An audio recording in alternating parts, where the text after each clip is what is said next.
Is it time? It is time for us to do what we have been doing, and that time is every day. We'll see what happens. We'll know in a very short period of time, but it looks like it could be something that will be not good. Believe me, not good. I am a dissident. Don't move. Move. I'm saying no. Why you hear Palantir, Palantir, Palantir, Palantir? It's not going to stop. Seriously, we need to release the Epstein list.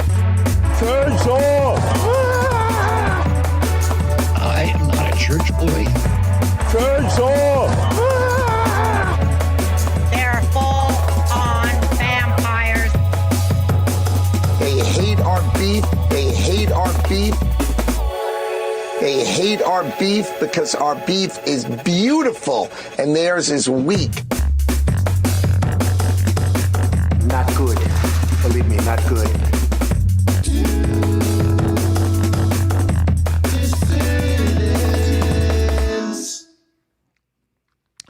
Hello, dissidents. Welcome, one and all, to a Tuesday matinee edition of the New Dissidents podcast. Keaton Weiss here with Russell Dobular, of course.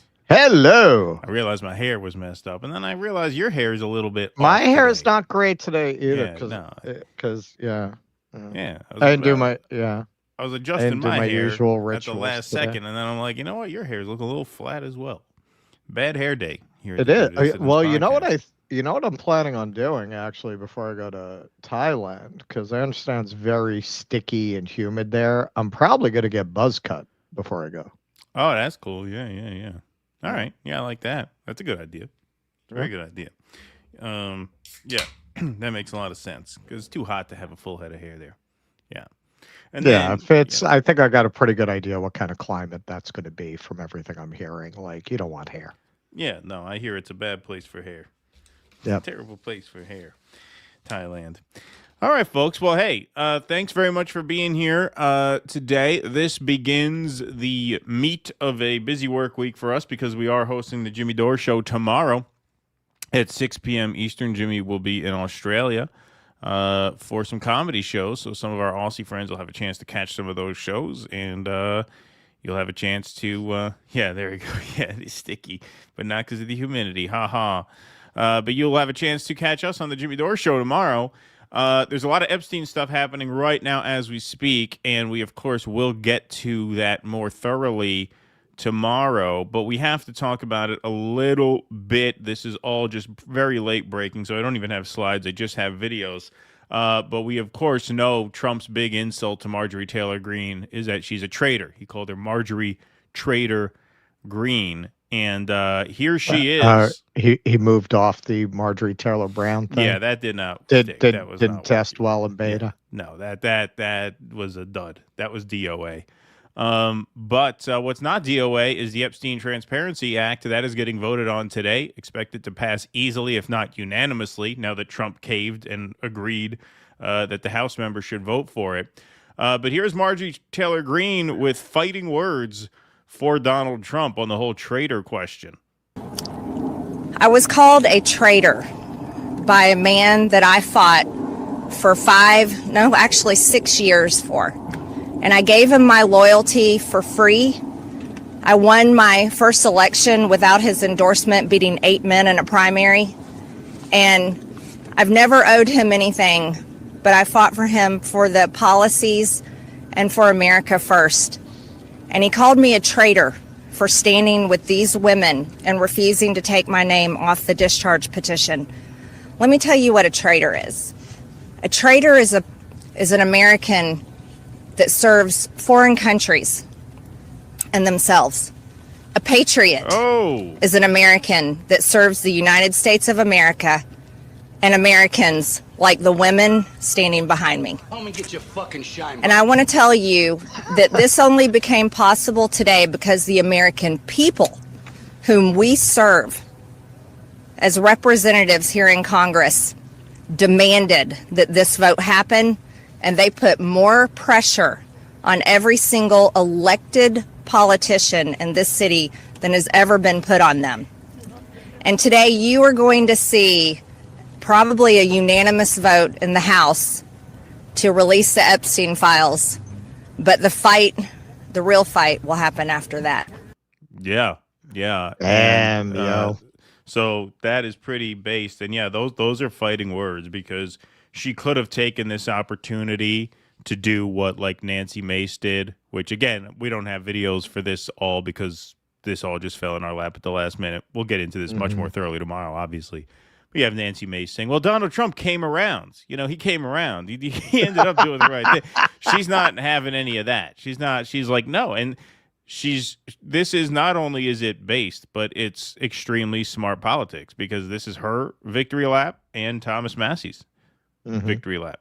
And, you know, also Ro Khanna's to give credit, because he had to reach out and grab some of these votes, right? He had to, you know, so this is their victory. This has absolutely nothing to do with Donald Trump. And so there's absolutely no reason to be conciliatory to him in any way. The guy called her a traitor when she risked quite a bit for him, especially after the January 6th thing, when that was, you know, it was like legally very precarious, you know, taking the stances that she took at that time. And she comes out and says, you know, a traitor is someone who does the bidding of foreign countries. A not so veiled swipe back at the president. But she was not done. She was not done. She goes on here. To sign this bill, and do you have confidence that these files will actually be released? I only take people's actions seriously, no longer words. And what do you think the president's And I'll tell you, because I wasn't a Johnny-come-lately to the MAGA train. I was day one 2015, and there's a big difference in those Americans and those that decided to support President Trump later on. And I'll tell you right now, this has been one of the most destructive things to MAGA, is watching the man that we supported early on, 3 elections, for people that stood hours, slept in their cars to go to rallies, have fought for truth and transparency, and to hold what we consider a corrupt government accountable. Watching this actually turn into a fight has ripped MAGA apart.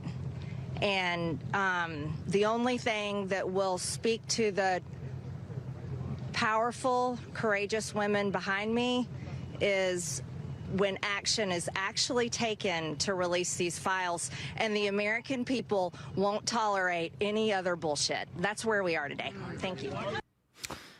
There you go. There you go. And the fact that, yeah, I mean, look, when she goes out there and says that this was extremely damaging to MAGA and that this ripped MAGA apart, she's demonstrating a willingness to go where, speaking of Ro Khanna, her progressive counterparts on the Democratic side of the aisle were never willing to go when Joe Biden was in the White House. You know, one of the things that was so extremely infuriating after the Progressive Caucus caved on the Build Back Better demands is when Ro Khanna went on one of the shows and said, well, look, if we didn't put the bad infrastructure bill through without the good one, even though we said we weren't going to do that, basically, if we didn't cave, we would have had no infrastructure bill at all. There would have been no deal at all. Right. If you're not willing to walk away without a deal, then you were never actually negotiating. Right. You're only negotiating if you're willing to walk away from the table without a deal. Because Joe Manchin at the time was willing to walk away without a deal. So if he's willing to walk away without a deal and you're not, he's always going to beat you in a negotiation 100 out of 100 times, because he's willing to just walk away and you're desperate enough not to be. The Democrats were never willing to embarrass Joe Biden, and they were never willing to undermine the Democratic Party as a whole. Whereas, obviously, Marjorie Taylor Greene and Thomas Massey, not only are they willing to, they're leaning into that. They see that, as they should, as a major flex of their power. They're not stupid. They know a midterm is coming up. They know the Republicans are going to get smoked, right? They know the diplomatic thing to do is to try and unify the caucus and do damage control and play ball. But they're like, you know what? No, our power is in our ability to damage the Republican Party if we have to. And they really feel in this case like they have to. And if the squad had that kind of courage in 2021, you may not have gotten the Build Back Better bill, but you know what they would have done? They would have really damaged Joe Biden tremendously to the point where there would have actually been a red wave in 2022. And that would have been a major flex for them in the long run because, yeah, the Republican Party is going to come out of 2026 in utter shambles. They are going to be, absent an unforeseen event, a very small minority party. I think the blue wave in 2026 is going to be bigger than the red wave of 2010 and 1994. I think it's going to be that seismic. So the Republicans are going to be in shambles, but Marjorie Taylor Greene is not going to be. Thomas Massie is not going to be. They are going to be the ones left standing to lead the rebuilding of the conservative movement. Why? Because they're playing their cards right now and they're flexing their power now. And you saw that in that press conference there. Yeah, this is really Donald Trump's worst nightmare. The reason Democrats will not do that is because technocratic management of decline is just not the kind of ideology that you're going to go to the mat over.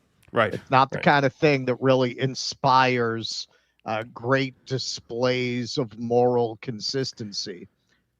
Whether you agree or don't agree, and clearly we don't agree with most of Marjorie Taylor Greene's or Thomas Massie's economic philosophies, MAGA is an ideology boiled down to its purest essence, getting away from the cult of personality, going down to people who really believe this, that America needs to take back its borders, needs to rebuild its working class, needs to rebuild its small towns.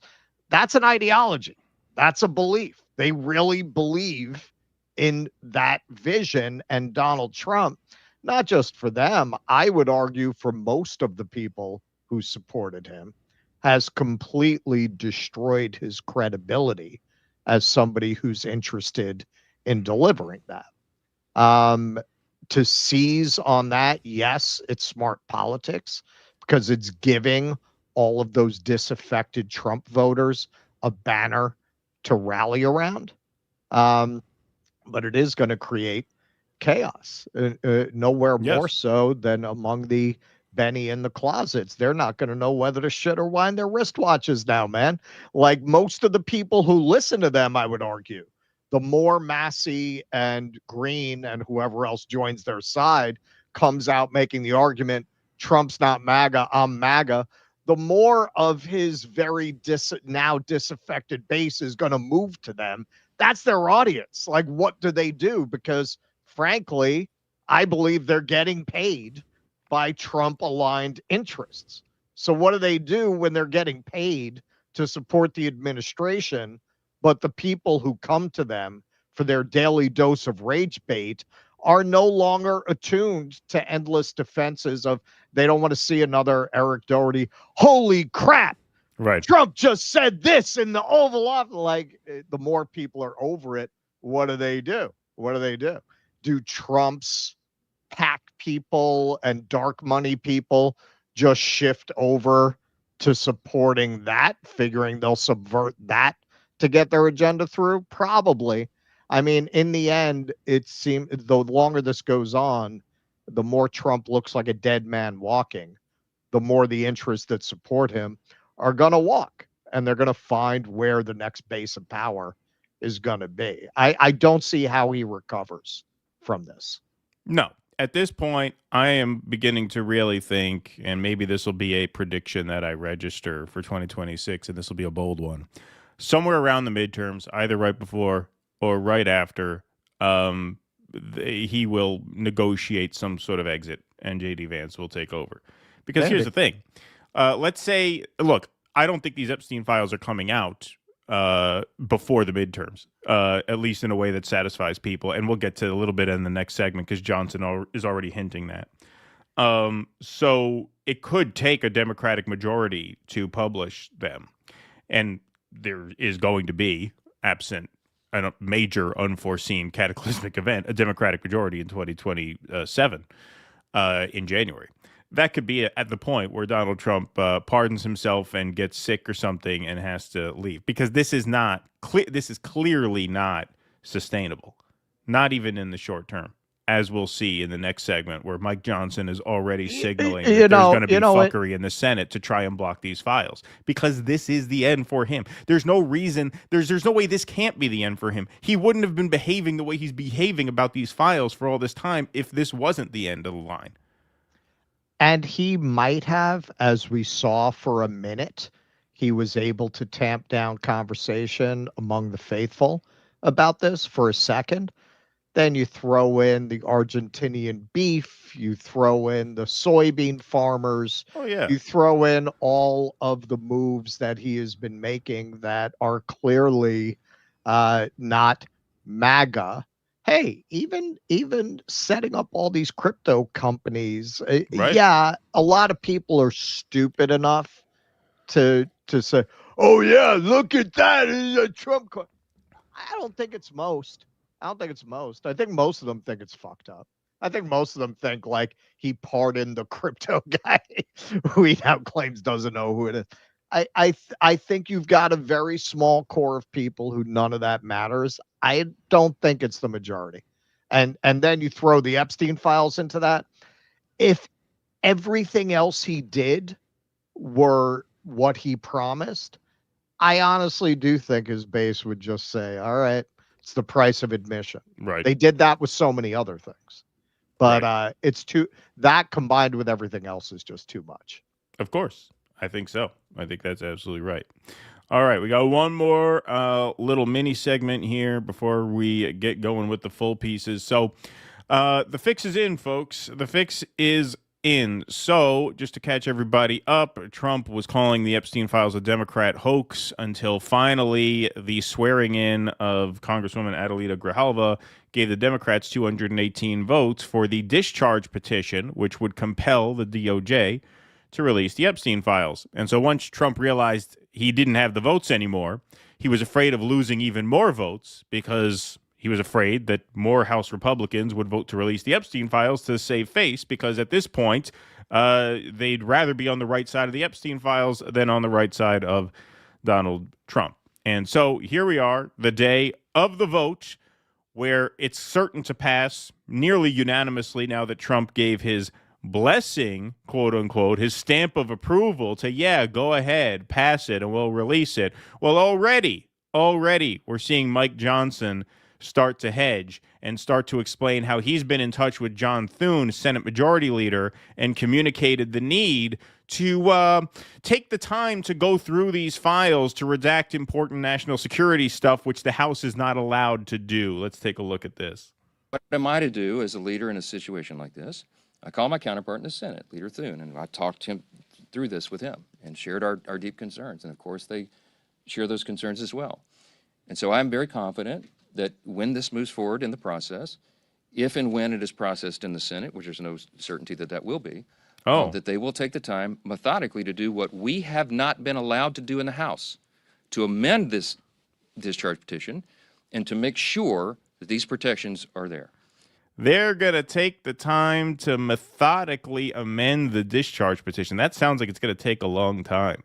I don't know who that guy standing behind him in the tan suit is, but he knows he just lost his reelection. You could see him. Oh, my God. Oh, no. Here he is. Discharge petition, and to make sure these protections are there. The authors of the discharge did not allow us to do that here. That's the rules here. But in the Senate, they can correct it. In the Senate, they could take as much time as they need to make sure this is done properly and according to process. And don't forget, we're now investigating the Democrats' involvement with Epstein. So now there's an active investigation, so we can redact more on that basis. So there, he's saying right there, the fix is in. They're going to stall in the Senate. And of course, it makes perfect political sense if you're heading into a midterm year that you would let the Senate do the dirty work. Why? Every single House member is up for re-election every 2 years, which means every single Republican House member can be voted out in 2026. Only about a third of senators are up for re-election every year. So why not let them take the L, right? Why not let them stall? Let those handful of Republican senators deal with it. If it's Idaho, they'll probably fucking win anyway, right? Whatever. That's maybe part of their thinking. The other part of their thinking is now there's another bureaucratic hurdle that they have to clear. And here's Mike Johnson once again reiterating why it's important to redact some names, because we wouldn't want innocent people. Who might those innocent people be? To have their reputations run through the mud by an unredacted Epstein files release. So here he goes again. Charge petition could create new victims, okay? Because it requires the DOJ to release information even in cases where the DOJ or the FBI has already reviewed it and determined it is not credible. It is false information. Doing this and requiring this to come out could ruin the reputations of completely innocent people, such as those who have may just have known Epstein but knew nothing of his crimes, or whose names he exploited. Think of this, innocent people whose names he exploited and used to try to get close to his intended victims. Innocent people whose names he exploited to try and get close to his intended victims. Okay, I think I understand what you're saying. So let's just hypothetically say, for example, Virginia Giuffre. Let's just take her as a victim. She was one of Epstein's victims. Where was she recruited out of, Russell? Do you recall? You recall? It's a big house in Florida somewhere. Mar-a-Lago. Mar-a-Lago. That's it. Mar-a-Lago. Right. These are just examples. We're just thinking out loud here, folks. Okay. So she was recruited out of Mar-a-Lago. And who runs Mar-a-Lago again? Name is lost on me. Who's the boss down there? Who lives there a lot of the time? Trump. That's right. Okay, so Trump. Okay, so Trump. For example, there you have an instance where this innocent man, Donald Trump, ran a lovely business, Mar-a-Lago, out of which Jeffrey Epstein recruited one of his victims. So the release of these files might do reputational damage to innocent men like Donald Trump. As an example, we're using him as an example. I'm sure that's not what Johnson is thinking of. He's just thinking in general terms. But for example, I think Donald Trump might be that innocent man who's going to suffer reputational damage unfairly if these files are released, because it sounds like Virginia Giuffre is exactly the kind of person he's talking about here, right? Or whose names he exploited.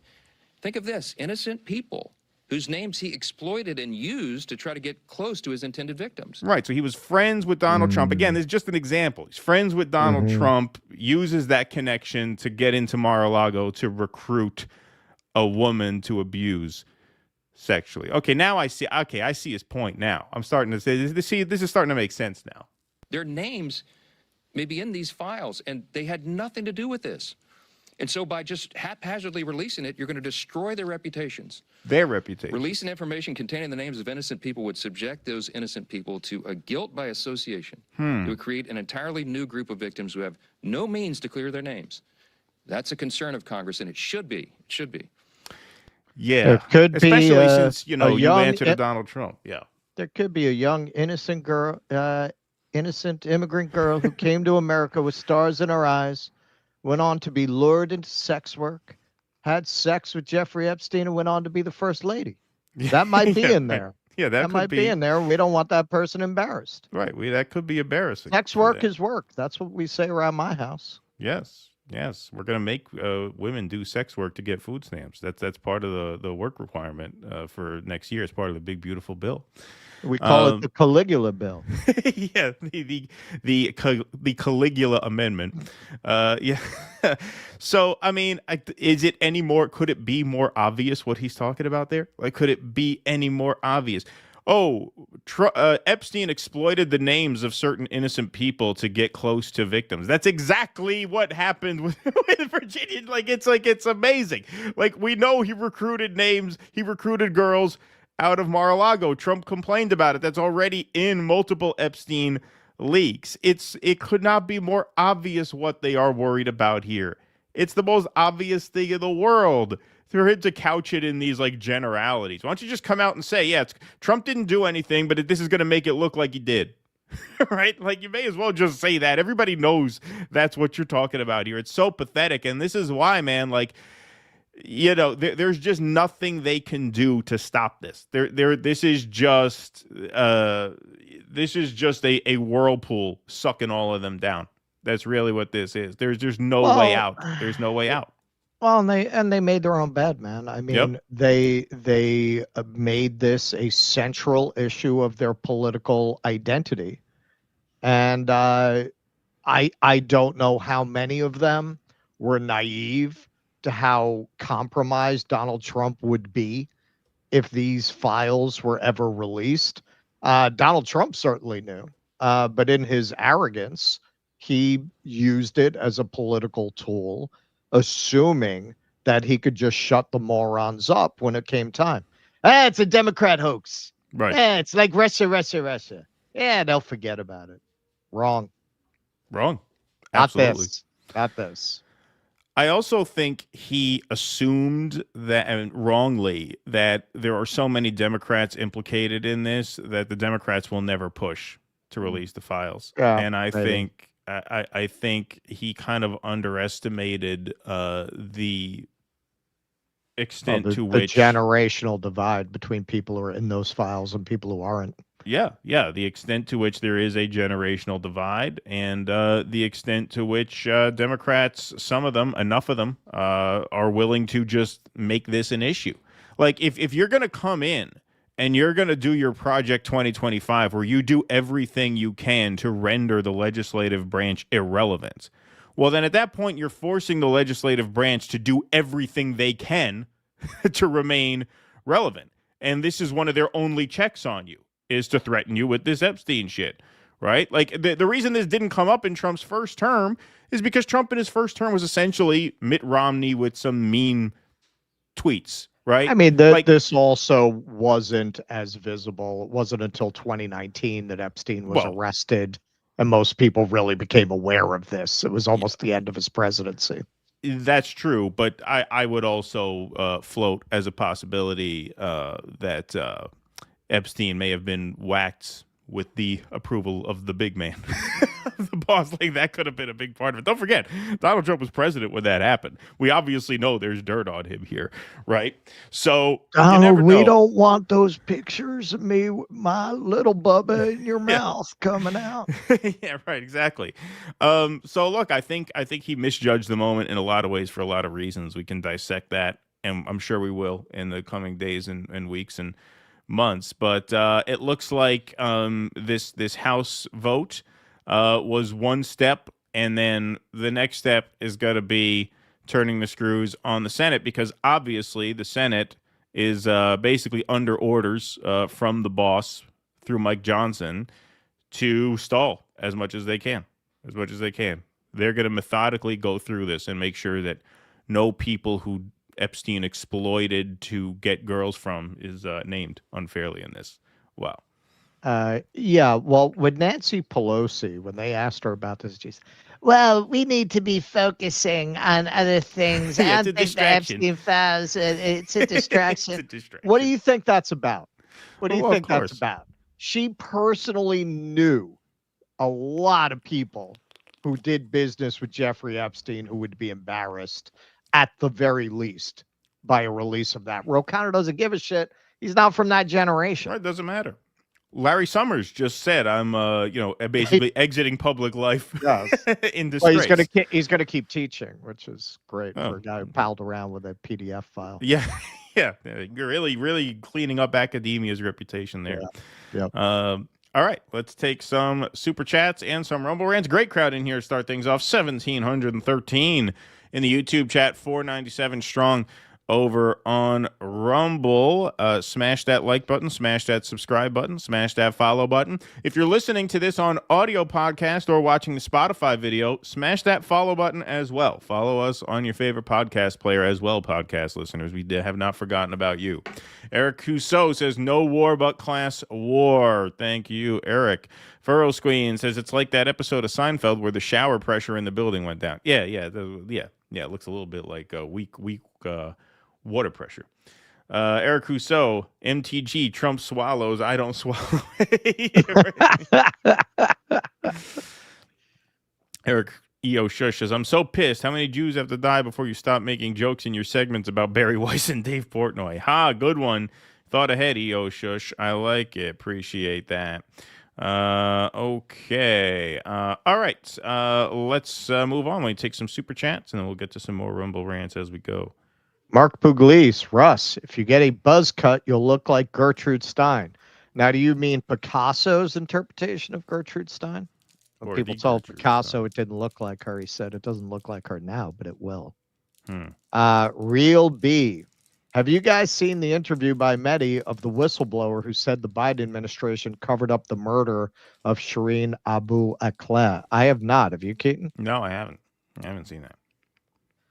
Wilfred Brimley pranks. I wish Portnoy would just stick to pizza reviews. He really should, right? He really should. Yep. Mark Fitz. Months ago now, Tim Dillon predicted on Joe Rogan that MTG would be the next president. Tim's call looks increasingly prescient. That will give AOC a like Wicked Witch of the West level fucking meltdown. She'll be like, I'm melting. Okay, all right. So I have a listen. I know people don't want to, have anything to do with the Democratic Party anymore, and I know we don't want to like register as Democrats again and get involved and do that whole thing again. If Marjorie Taylor Greene becomes the nominee, we almost have a responsibility as podcasters to propel AOC to the nomination and have the presidential race be between AOC and Marjorie Taylor Greene. Greatest election ever. How could we not? Like, how could we pass up the opportunity to cover an AOC versus Marjorie Taylor Greene election? We'd have to. We'd have no choice. Yeah, and I mean, gun to head, I'd be voting for Marjorie Taylor Greene. I mean, I'll probably be voting for some third-party candidate anyway, but if I had to, if you gave me a choice today between those two, I would go for Marjorie Taylor. Yeah, the chat doesn't like it. They say no. See, you're no fun. What do you mean? I thought you like being entertained. I thought you come here to be entertained. What? Are you not entertained? Yeah. Well, why are you rating on why? That's a great idea from a podcast. That'll be great for the podcast business. That'll be a real boon to the podcast business. So why are you so anti-worker? Yeah. Don't you care about us? Yeah. Don't you think? Don't you care that we succeed? That's what we always say, man. The podcast audience is so self-involved. Yeah. They never think about the podcasters. Right. Exactly. Yep. They're going to bring in H-1B visas to replace us. A couple guys from India doing this show next year. I might get behind MTG and advocate for her to use H-1B visas to bring in a new podcast audience. Yeah, there you go. Yeah. Right. Yeah, right, exactly. All right, let's move along. Let's do some stuff. All right, Adams. Yeah, let's go. Okay, I know in these dark times it's hard to be hopeful, but I really do believe that the forces of light will win because you have to look at who the opposition is. Who's supporting Israel? Who are the Israel supporters? You got a guy who sells dildos with his daughter there, right? Is that appealing? Is that appealing? Do you think a lot of people are really gonna rally to the banner of the dildo salesman who literally it's pixelated out. She's literally holding an enormous dildo next to her dad. Who does that? Who does that? Is this appealing? Is this winning any fans? You got literally a regarded person. You literally got a guy who should be having someone feeding him chocolate pudding out there advocating for Israel. You got what? You got a sex worker. You got a sex trafficker. You got a Mossad legacy admission, and you got a PDF file con artist there. Well, two of them, right? Who is attracted to that? Who's really attracted to that? We can see now with Trump shifting fortunes, that only gets you so far. And then you got this guy. The outgoing mayor of New York City, a less appealing person you could hardly find. So here he is announcing he's only in office about a month and a half more, that he's going to Israel for business reasons and not to angle for a job now that he's going to be out of one on the first of the year. New York, once again, I'm traveling to Israel to meet with governmental officials, tech leaders, and economic development strategists. But we also want to talk about how do we come together to end the globalized anti-Semitism that we're witnessing take place not only here in New York, but across the globe. We know hate has no place in our country and in other countries across the globe. I'm looking forward to having great conversations and meetings and see how we bring back industry, particularly tech, to our great city of New York.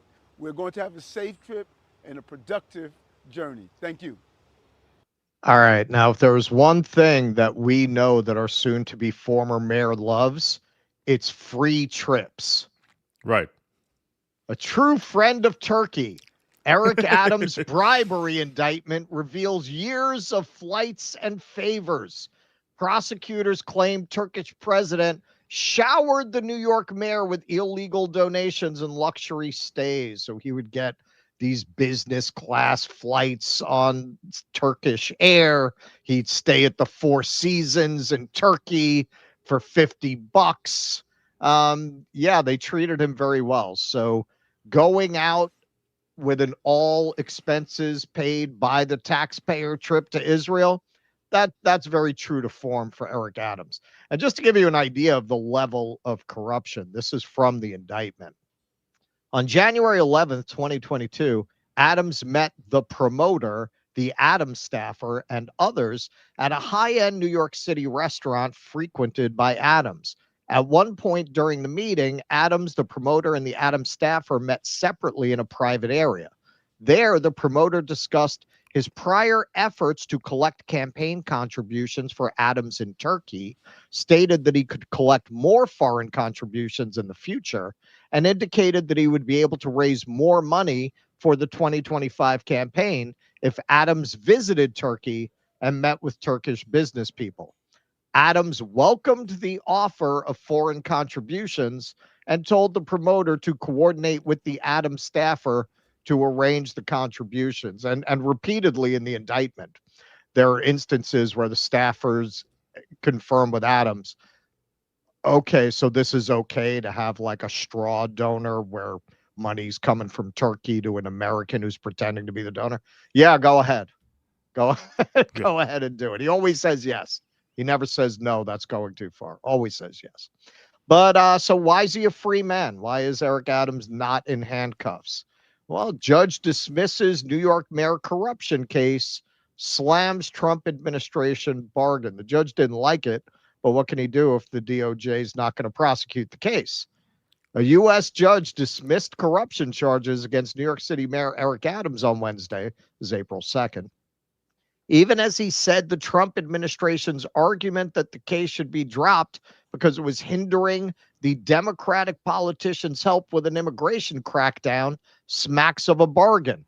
The Justice Department's request in February that the case be dismissed because it was distracting the mayor from helping Republican U.S. President Donald Trump step up deportations sent shockwaves through the politics of the most populous U.S. city and prompted 8 federal prosecutors to resign over concerns the administration was violating longstanding norms by allowing political considerations to influence prosecutorial decisions. So if you want to know why you have a Justice Department this corrupt, everyone who wasn't corrupt left. Right. It's not that all the people at the DOJ were corrupt. Anyone who wasn't got one look at Blanche Dubois Bondi and said, I'm fucking out of here, man. I don't want to wind up being on trial in a few years for what these fruitcakes are going to ask me to do. So this was Adams being just overtly threatened by Tom Homan on a show. It's all very funny though. It's all very chummy. Doesn't come through.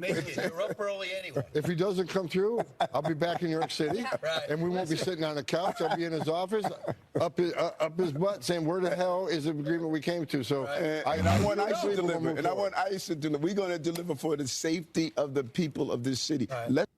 Yeah, redirect. Just absolutely humiliated him.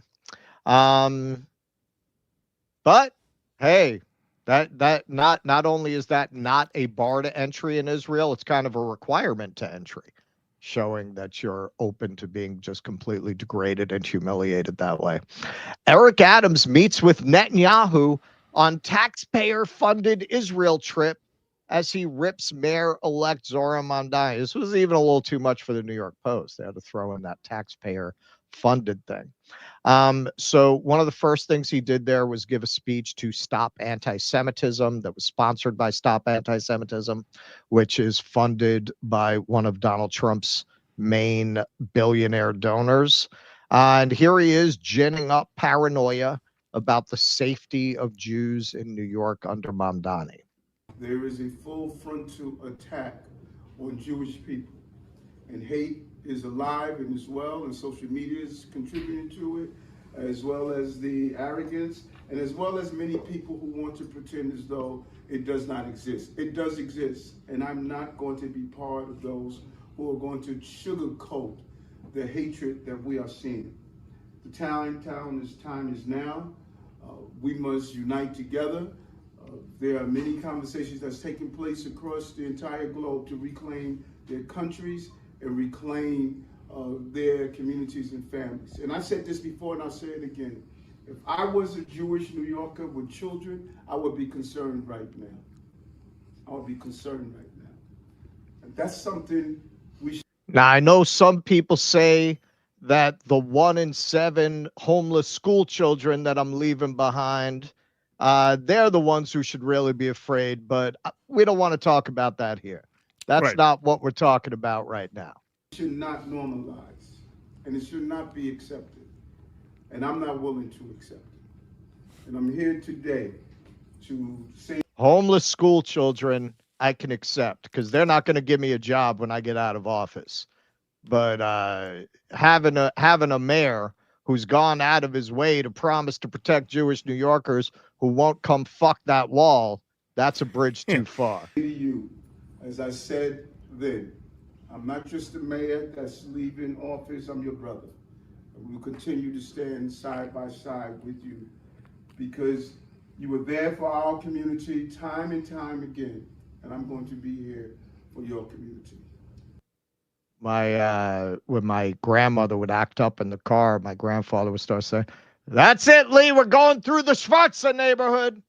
They would drive through the black neighborhood. Yeah, man. They were there for your people, I'll tell you. And that's why I'm here today to send that message. When I started being mayor, I visited Israel, and as I leave office, I wanted to come back and say thank you for your contribution to our city, to our country, and personally to my political career. I became senator, ball president, and mayor because of the Jewish community, and I thank you for that. Thank you. And now I expect to get a nice board seat, kind of no-show job in exchange for my many services. This is from his account. Just met with Prime Minister Netanyahu, where we discussed the fight against anti-Semitism and the unbreakable bond between New York City and Israel. We stand strong, proud, and united against anti-Semitism and all other forms of hate. And there he is fucking that wall, man. You cannot go to Israel as a politician and not get it on with that wall. So here he is. I started my mayoralty here in Israel, and as I finished, I wanted to come back here to Israel and let you know that I served you as the mayor, but I want to continue to have the title that's more important to me than anything. I'm your brother. Thank you. I served you as the mayor. I served you as the mayor. George Galloway, you sure did, sir. That was the problem. Yes. Right you are, George. Yep, Eric Adams definitely served Israel. Couple headlines here. Adams NYPD announced over 108 arrests during Gaza solidarity encampment sweep. Mayor Eric Adams defends NYPD's actions to arrest protesters in NYC. There was also reporting there was a whole WhatsApp group of Zionist billionaires that pressured Adams to do that. Not that he needed much instruction, but he was in on these conversations. Mehdi Hassan, pretty sure that comments and behavior like this do more to inflame anti-Semitism and boost anti-Semites and anti-Semitic conspiracy theories about Jewish power than anything Mamdani has ever said or done. An insane quote from the outgoing NYC mayor. Absolutely right. And hey, we kind of were talking about this a little bit the other night regarding what Mamdani's been doing as his first moves as mayor-elect, including supporting the Starbucks strike.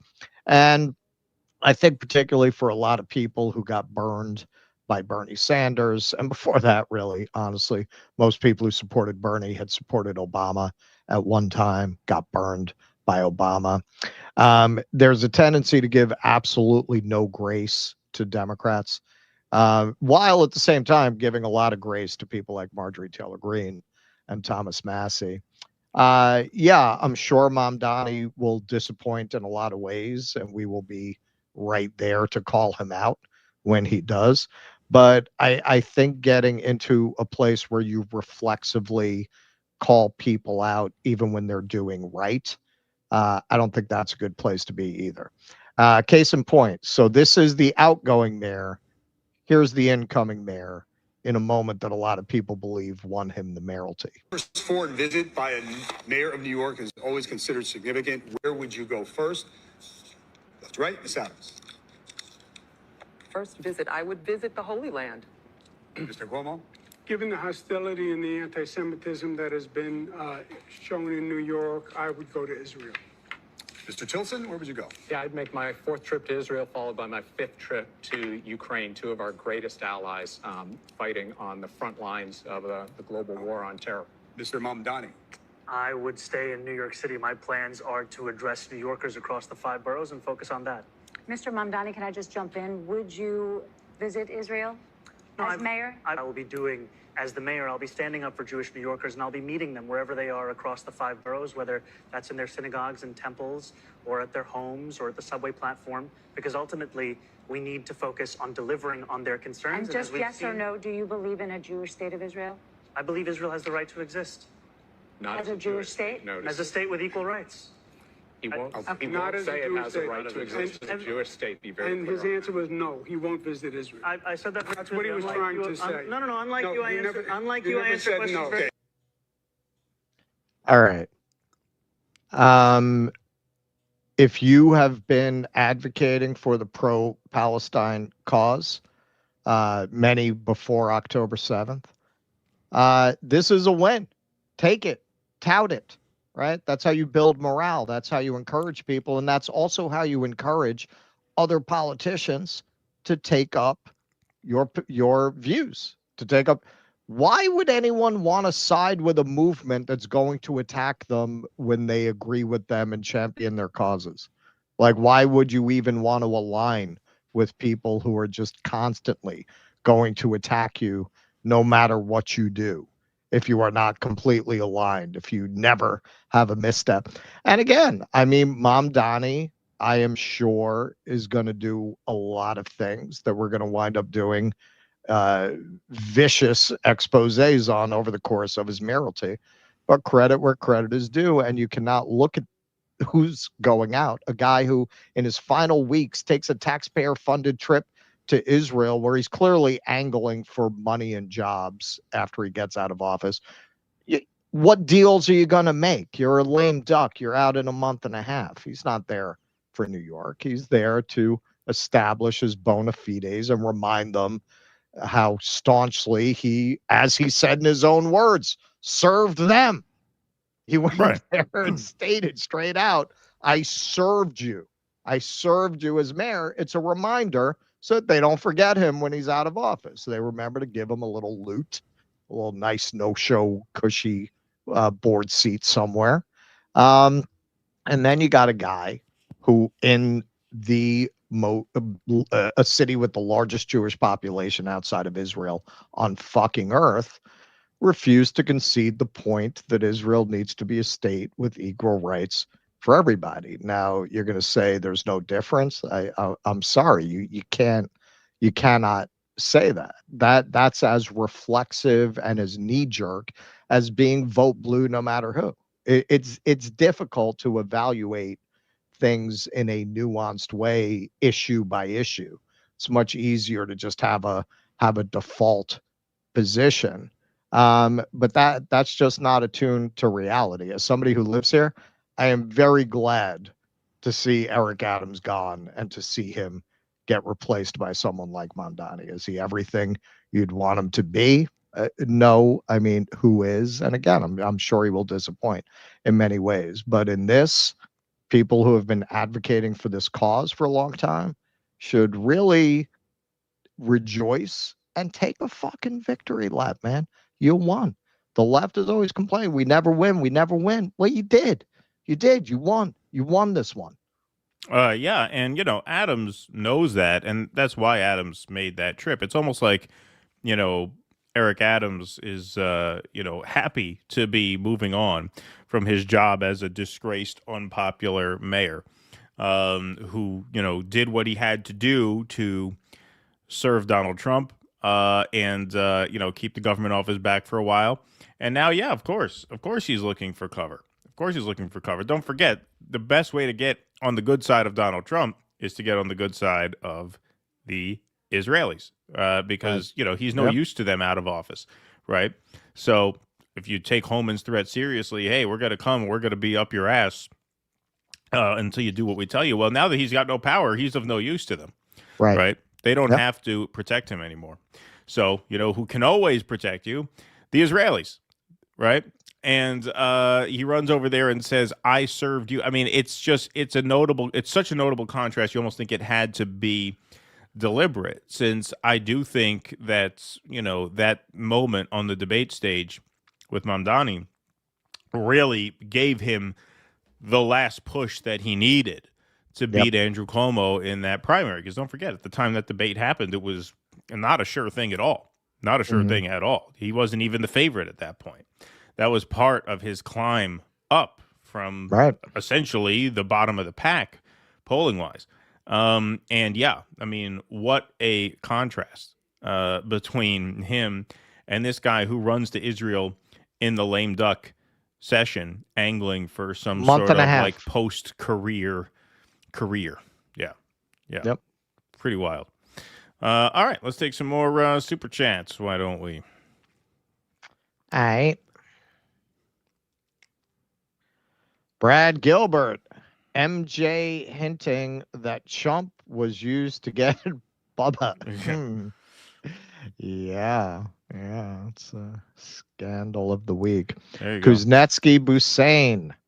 Wasn't Johnson pushing for a unanimous vote in the House to release just days ago, and now he wants more time to call the files?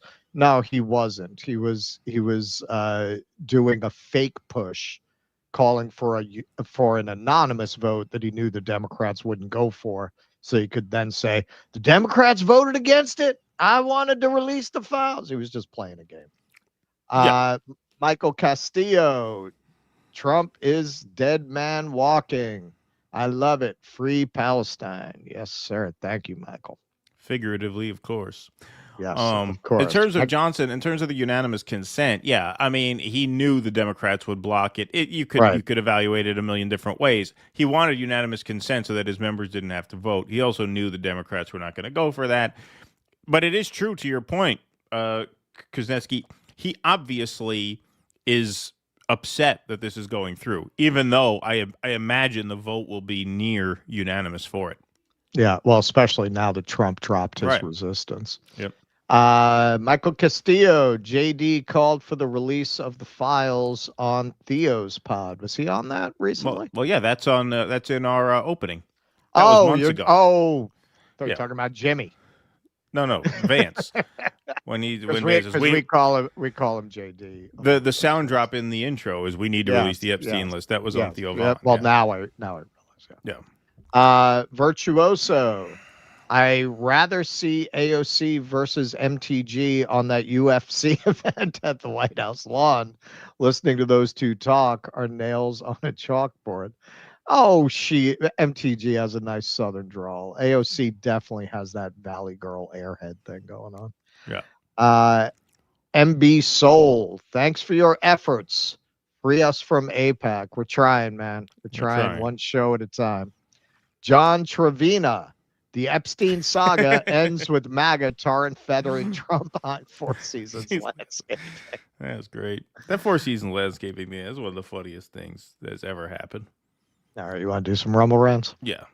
They mean to book a press conference room at the Four Seasons Hotel, and they book it outside Four Seasons landscape. My favorite thing to imagine about that is the other side of the call. The guy who runs the landscaping. The guy who runs the landscaping business could have very easily said what he must have been thinking at the time, which is, oh, you meant to call the Four Seasons Hotel and book a ballroom.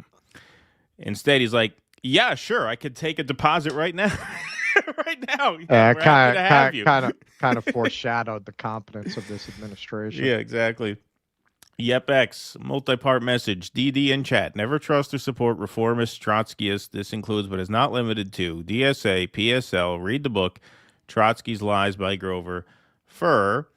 Speaking of frauds, Caleb, who you invited on, is a liar, guilty of abuse. Okay, blah, blah, blah. I'm not going to show that because people could look that up. We choose not to cancel Caleb Maupin, but thank you.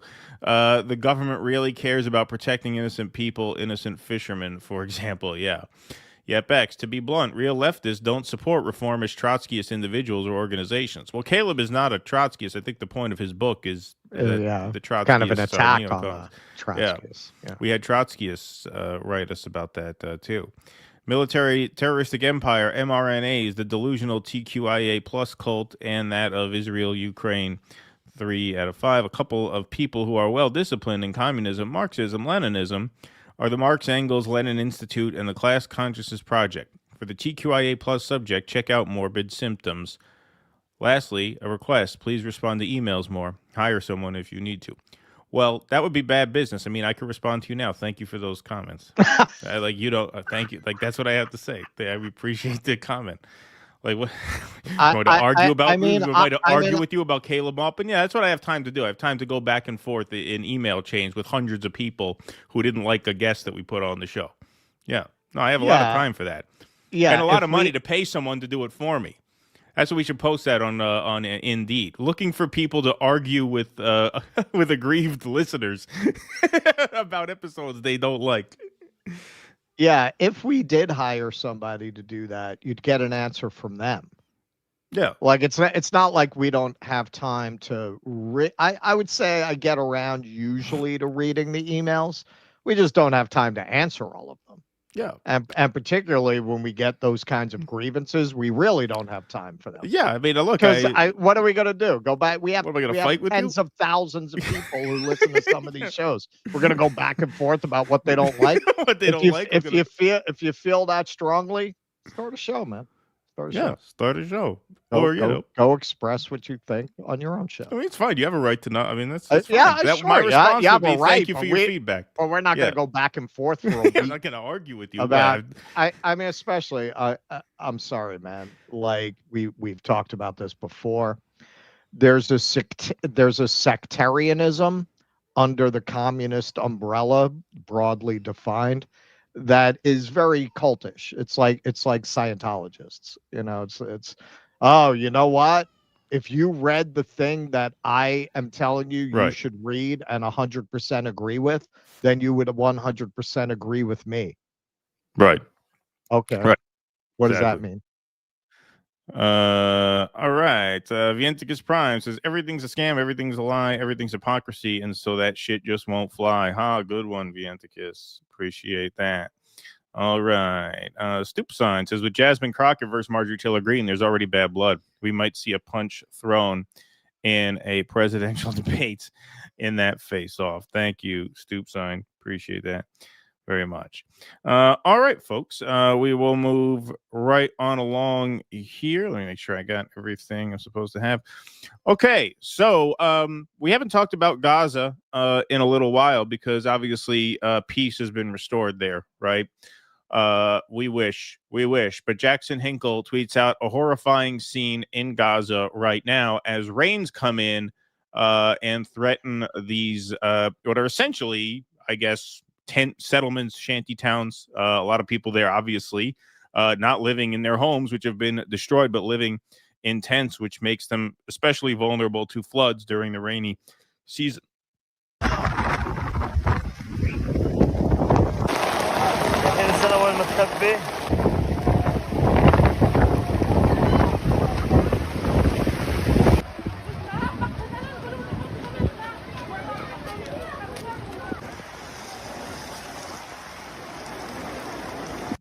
And of course, when the rains came and the grounds flooded, a heartbreaking catastrophe is unfolding in Gaza right now. For the third winter in a row, families are living in tents that are collapsing under heavy rain. So let's take a look. ايش طب اطلع يا اختي يلا رحمتك طب اطلع برا ايش اطلع ايش انا قلبي جرى تغرق ما خلص غرقت يا ربي يا الله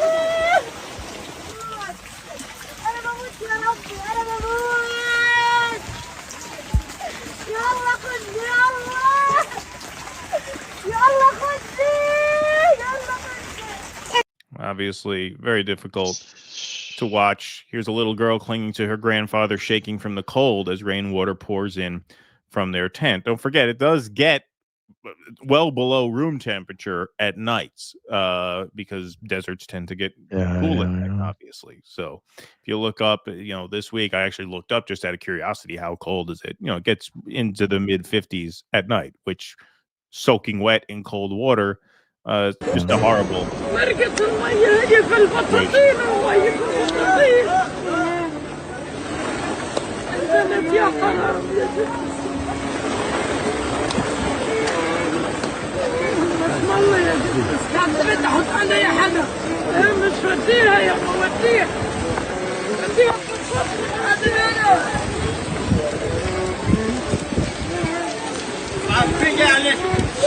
So this is, peacetime.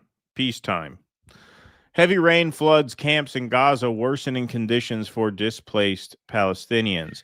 Rain hammered the sprawling encampments across Gaza on Saturday, turning roads into rivers, soaking freezing families inside their tents and forcing people to sweep dirty water from their shelters as it pooled around their beds and belongings. The storms arrived as cold weather set in, adding new urgency to humanitarian concerns for the Strip's 2 million residents, and as tensions flare up in Israel within Prime Minister Benjamin Netanyahu's cabinet. The crisis has been compounded by the collapse of water and sewage systems after 2 years of Israeli strikes destroyed key infrastructure, leaving hundreds of thousands of people crowded into areas with almost no toilets, drainage, or sanitation. In Gaza, where an estimated 90% of the population has been displaced, more than 1.5 million people urgently require emergency shelter assistance, the United Nations Migration Agency, IOM, said last month. The UN said last week that Israel has rejected over 100 requests for the entry of relief materials, including blankets, winter clothes, and tools and material to maintain and operate water, sanitation, and hygiene services. So what that means is that the genocide is continuing, ceasefire or no ceasefire. Just because they're not bombing you from the air multiple times a day doesn't mean they're not actively trying to kill you. This is trying to kill a civilian population, denying them what they obviously need to live, especially during the rainy winter. Such restrictions continue to hamper humanitarian efforts, Deputy UN spokesperson Farhan Haq told journalists in New York. So here is Medea Benjamin explaining the urgency of this. Happening to the tents in Gaza now that the rains have started. These were never meant to be homes. They're flimsy canvas thrown up after people's houses were bombed. And now that the winter rains have come, water is pouring in. Floors turn into brown rivers of sewage and trash. Children wake up in the dark screaming because icy water is rushing into their tent. Mothers hold up their babies, off the flooded ground, wrapping them in wet blankets, and elderly people are trapped on soaked mattresses with nowhere dry to go. And the world is told, relax, there's a ceasefire and aid is flowing in. But that's a big lie. Israel promised at least 600 aid trucks a day under this deal, enough to at least start feeding people and get medicines into the clinics and bring clean water and more shelter. But they violate this every single day. In fact, the average has been about 170 trucks. That's a third of what was promised. And this shortfall is catastrophic. Every truck that Israel blocks is a hospital without supplies, a family without food or shelter. And what about the fire part of the ceasefire? Israeli forces are killing Palestinians every single day. Oh, that's right. So they haven't even really ceased firing. They haven't even ceased firing. It's just in addition to that, they're not letting the basics in, like blankets or anything that would be necessary to like restore sewage systems and things like that.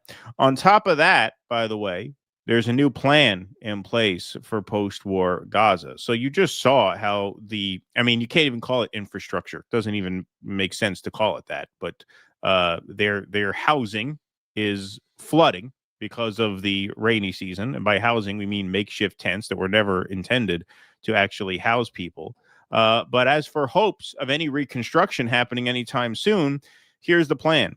U.S. military planning for divided Gaza with green zone secured by international and Israeli troops. Almost all Palestinians have been displaced to the red zone where no reconstruction is planned. The U.S. is planning for the long-term division of Gaza into a green zone under Israeli and international military control, where reconstruction would start, and a red zone to be left in ruins. Foreign forces will initially deploy alongside Israeli soldiers in the east of Gaza, leaving the devastated strip divided by the current Israeli-controlled yellow line, which you've heard about before, according to U.S. military planning documents seen by The Guardian and sources briefed on American plans.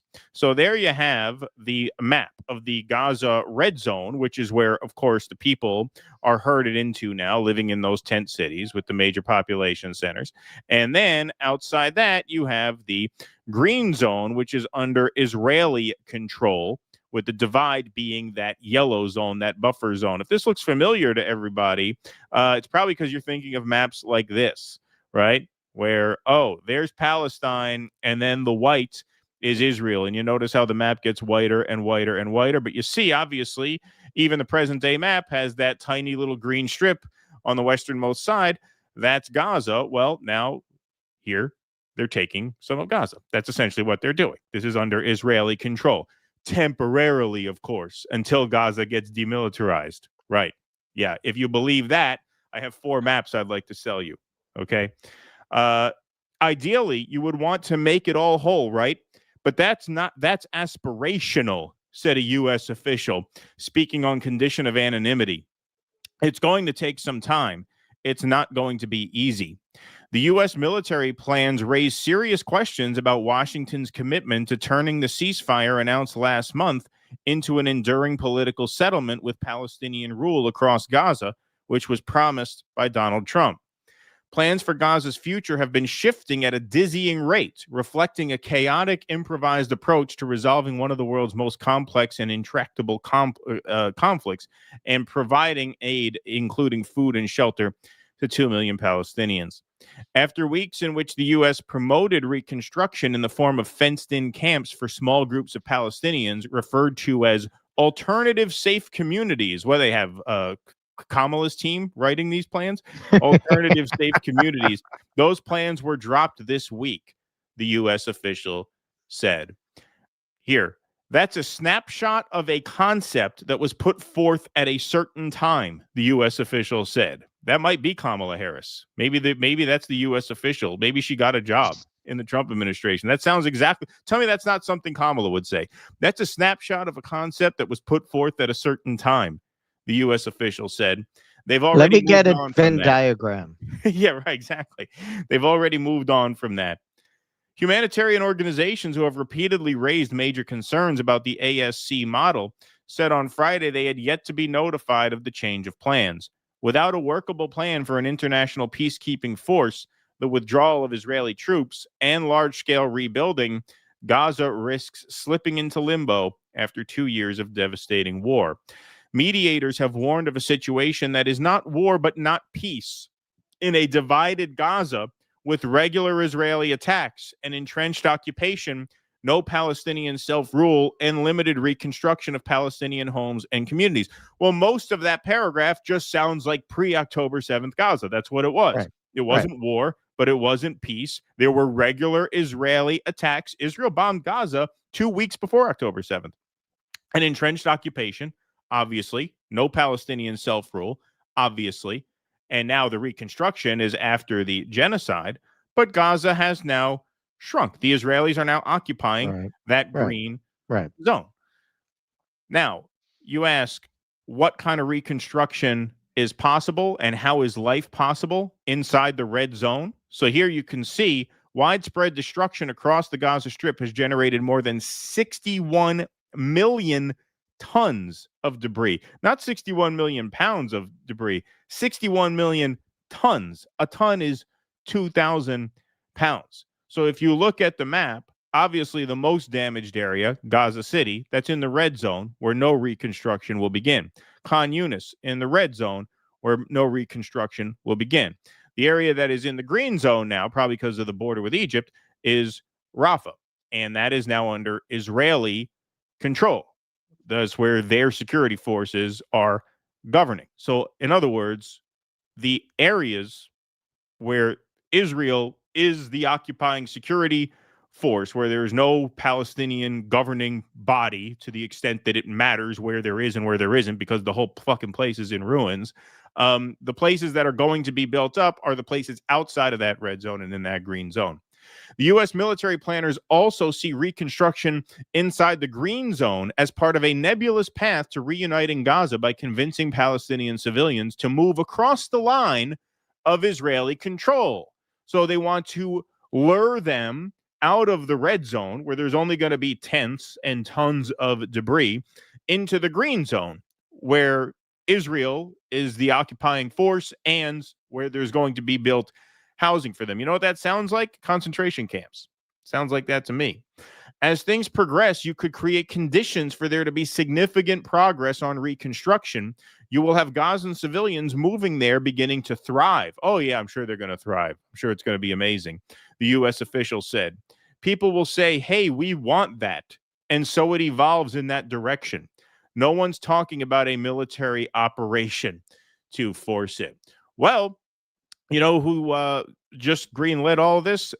Our friends at the United Nations. That's right. The UN Security Council adopts resolution placing Gaza under control of U.S.-led board. Friend of the show, Dave DeCamp, writes this article here.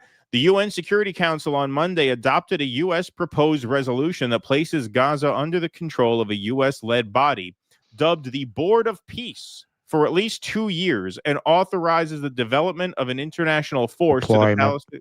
Of an international force to the Palestinian territory that will operate under the watch of the United States military.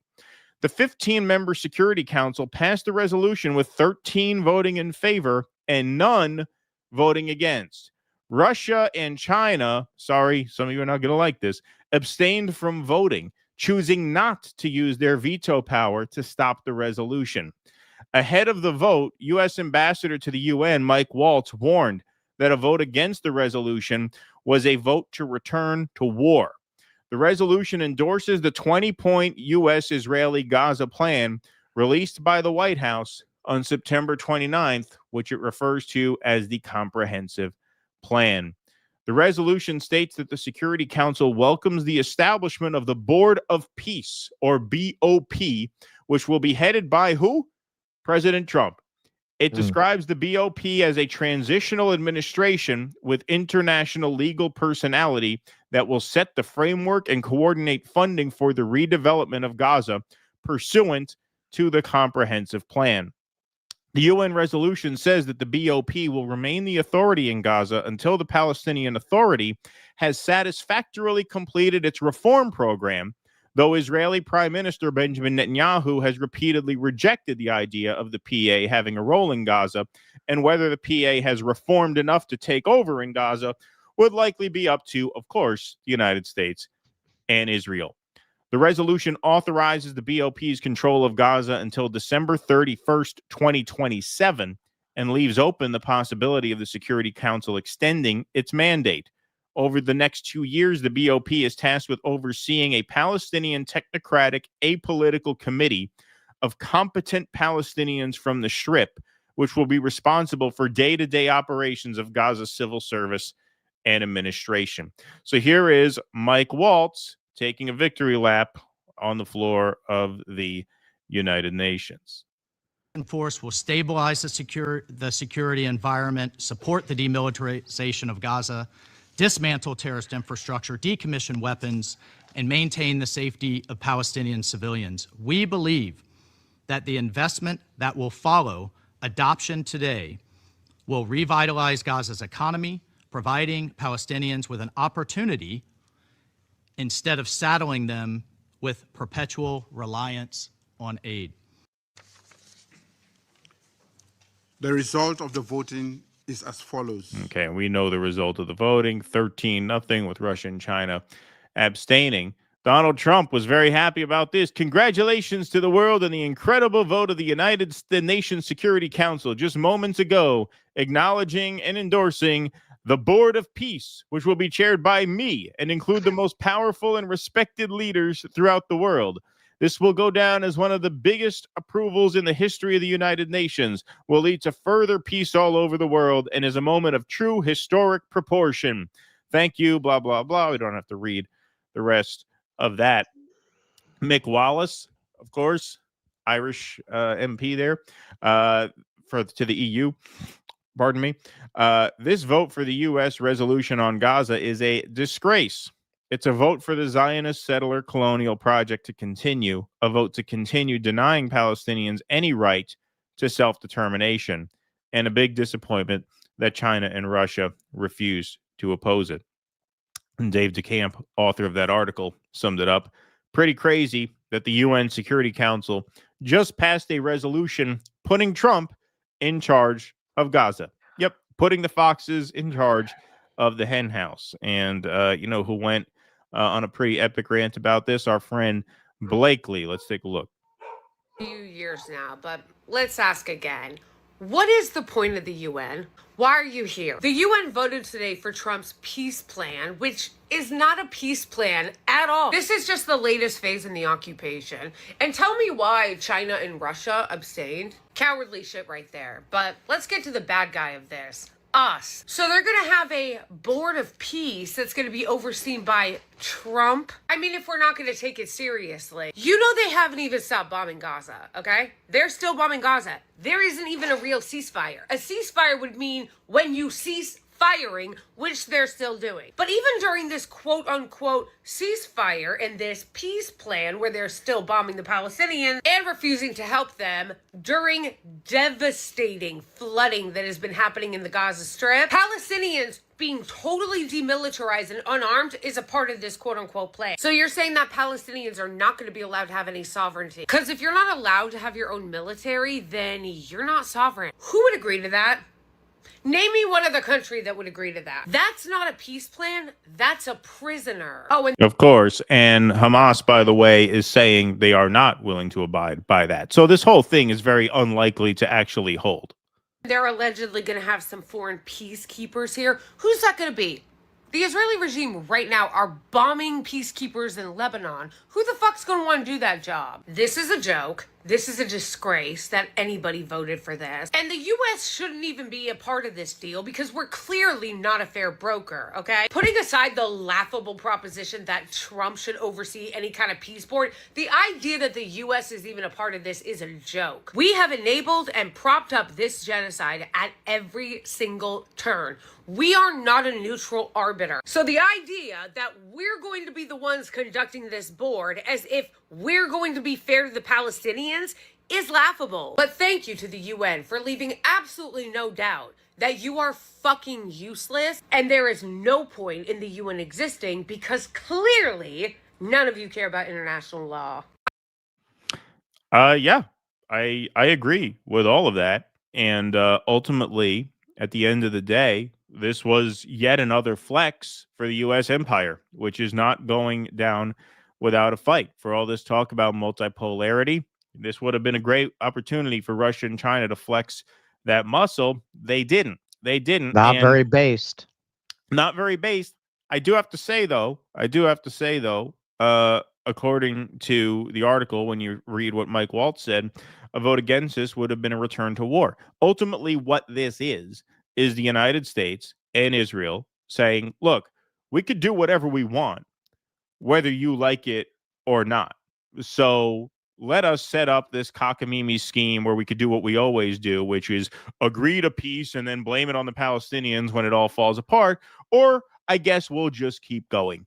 I guess we'll just keep bombing. And bombs or no bombs, we just showed you as all this is happening, Gaza is flooding. Of course, there's going to be, rampant disease and death and just people getting horribly sick from living essentially underwater now, as so many of them are. They're trying to kill them. They are trying to kill the Palestinians. The genocide has not stopped. It's just they're not bombing as much as they were before. Their intentions remain exactly the same. And at the end of the day, UN or no UN, resolution or no resolution, this is the empire asserting in its last years that might makes right. And while we still have might, we dictate to you what is right and wrong. International law be damned. We don't give a fuck. That's the message that we sent. And of course, Russia and China, you say they should have vetoed it. I believe they should have vetoed it, obviously, but vetoing it risked another outburst of violence, because that is ultimately what these two thug states, the United States and Israel, are holding over, not just Gaza, but the entire world, as we're seeing in lash out after lash out. Now Venezuela is next on the list. What are you going to do about it?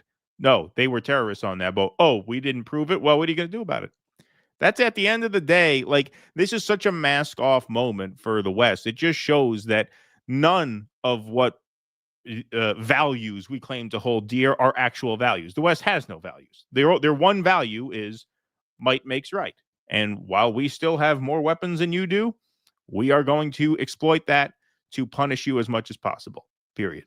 Yeah, and that has always been the case. We, in the 20th and 21st century, particularly post World War II, because might makes right as a basic assumption of statecraft has gone out of fashion.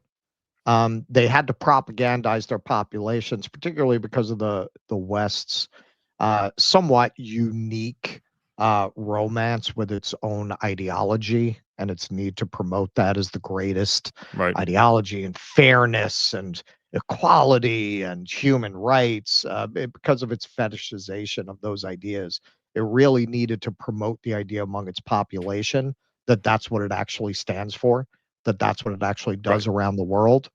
And the way that they have massaged that into the brains of the liberal class is with magazines like The Atlantic. Whenever the United States does something objectively horrible, they'll always frame it as an unfortunate case of trying to negotiate the realities of a hostile world. And it's always, we didn't mean to do it, but Putin, and that's how they get them to go along with it.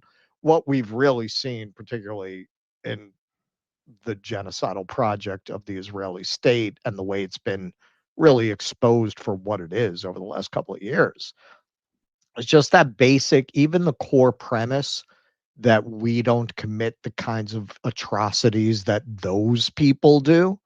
Even that's not true. I'm gonna say something you'll probably never hear me say on the show again. Daryl Cooper was right about something, and we actually made that point at the time. If you want to make the argument that Churchill and the West in many ways were not very much different from the fascists whose ideology they claim to oppose, well, welcome to the left, buddy. Welcome to, like, that's an argument the left has been making forever. The problem with the argument was he was implicitly making the argument that Hitler was better, actually, than what he was opposing. Right. That's where, and I mean, didn't bring up the genocidal famine in India that was overseen by Churchill during that period. Like, you really want to make that argument, that's where you want to go. But that's not a good way to make the kind of argument that really he's trying to make, to expose that element of the West's foulness, because that would work against the basic Western supremacism that underlies his argument and that most of his followers are attracted to. But yeah, man, what if we had films of what that looked like, the famine in India that was overseen by Churchill, alongside the images of people coming out of the concentration camps?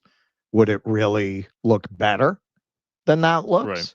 But we don't see those images. We don't see that part of Western history. Who the hell really sits down and reads Bury My Heart at Wounded Knee? Who really sits down and reads that? And that's 19th century. That will tend to feel like, well, we can disown that because we've moved past it. Have we? Have we? Is there any atrocity that's been committed against a group of people that's really greater than what's happening to the Palestinians? And I'm not saying they're the only ones. We've tried to cover Sudan. Sure. There are horrible things happening there right now with public executions and massacres and starvation. They're not the only ones. But at least ostensibly, we're not directly backing and supporting that. By all accounts, that's a UAE affair. And I'm not saying it's not a big club where we don't have some kind of tangential involvement, but this is overt. We're literally taking ownership of this as a country, which gives Americans a special responsibility to speak out against it. And all the more so, Jewish Americans really need to use, or Jews anywhere in the world, really need to use the ability you have to throw back the anti-Semitism accusations that nobody else has. Right. And that's why we're covering Dave Portnoy later. Yeah. I'll tease that out. All right. Sounds good. All right. Let's go do some Rumble rants. Eric Adams, that Wailing Wall is going to get some jungle love. Thank you, Eric. So great interracial love scene between Mayor and Wall. So progressive. This segment should be called Monsters Wall. Haha. Good one. Future DD job posting. Position available for someone to answer emails. Position also available for someone to pay person to answer emails. Yes. That's right. We need an email benefactor. Okay, where is this? Richard Lee Pemberton says, had a laugh when Matt Taibbi and Walter got a chat asking why they thought Candace has 10 times their audience. Went off like two boomer firecrackers. Oh, I would love to see that. Oh my God. Listen. All right. So that's an email we'll read. Yeah. If you can send us that clip with the timestamp to dodissonance@gmail, we'll be watching for We'll it. be watching that, and we'll send you a nice big thank you. We might With a big actually kiss emoji. We'll do that. You know, you want to start fireworks? We'll do that on Jimmy's show tomorrow if you get it to us. Yo, Candace had like 150,000 live viewers last night. It was insane, absolutely insane. Wow. All right. Yeah, that's. I would love to see that. All right, let's do some super chats. Why not? DeSalle, in truth, there's a huge New York constituency in Israel. Well, of course there is. Well, there You is, got all these Brooklyn people going in to steal land in the West Bank. Yeah, but like 85% of the city's not Jewish, so it's pretty ballsy to go over there and say, "I served you." Right. Yeah. Brad Gilbert, Mamdani, IMDb plus Soros plus planted question equals puppet. Yeah. Everything's an op. Everything's an op. Pete Sweet, Adams could have been a stand-in for Samuel L. Jackson's role in Django. Why'd you censor Django? There's nothing wrong with saying Django. Yeah, that's why I was trying to figure it out, because it wouldn't have even occurred to me. Brad Gilbert, AOC versus MTG. AOC's feet win with promise of Hoover desk. That went over my head. You got that? No. Mark Pugliese, my dude. Something. It's easy to just like act like you got it. You know? Yeah. Just pretending you got it. My dudes, don't you think it's time for sectarianism to end and for true revolutionaries? Is that what you're saying? For true revs to do the opposite of that. Revolutionaries, I guess. To do the opposite of sectarianism? Yeah, what you mean like the whole political thing? I mean, if that's what you're saying, yes, I agree. But a lot of the stuff that we'll get is pushback on, yeah, that's good that Mamdani's supporting a Starbucks strike. Listen, the reality is what there is of a left or even a revolutionary movement, if you want to define it outside of those kinds of terms. You couldn't overturn a fucking lemonade stand with what you got of that. And that's just a reality you have to consider. I've said this before. Like, if you want to make an argument that you don't want to vote, as I did, I live in New York, for a guy like Mamdani because there's enough of a meaningful difference between him and Cuomo that if that's presented to you, I didn't campaign for him, I didn't donate for him, I didn't encourage people to volunteer for him, but I live here, I voted for him. Sure, if you're going to say you shouldn't do that, own it, man.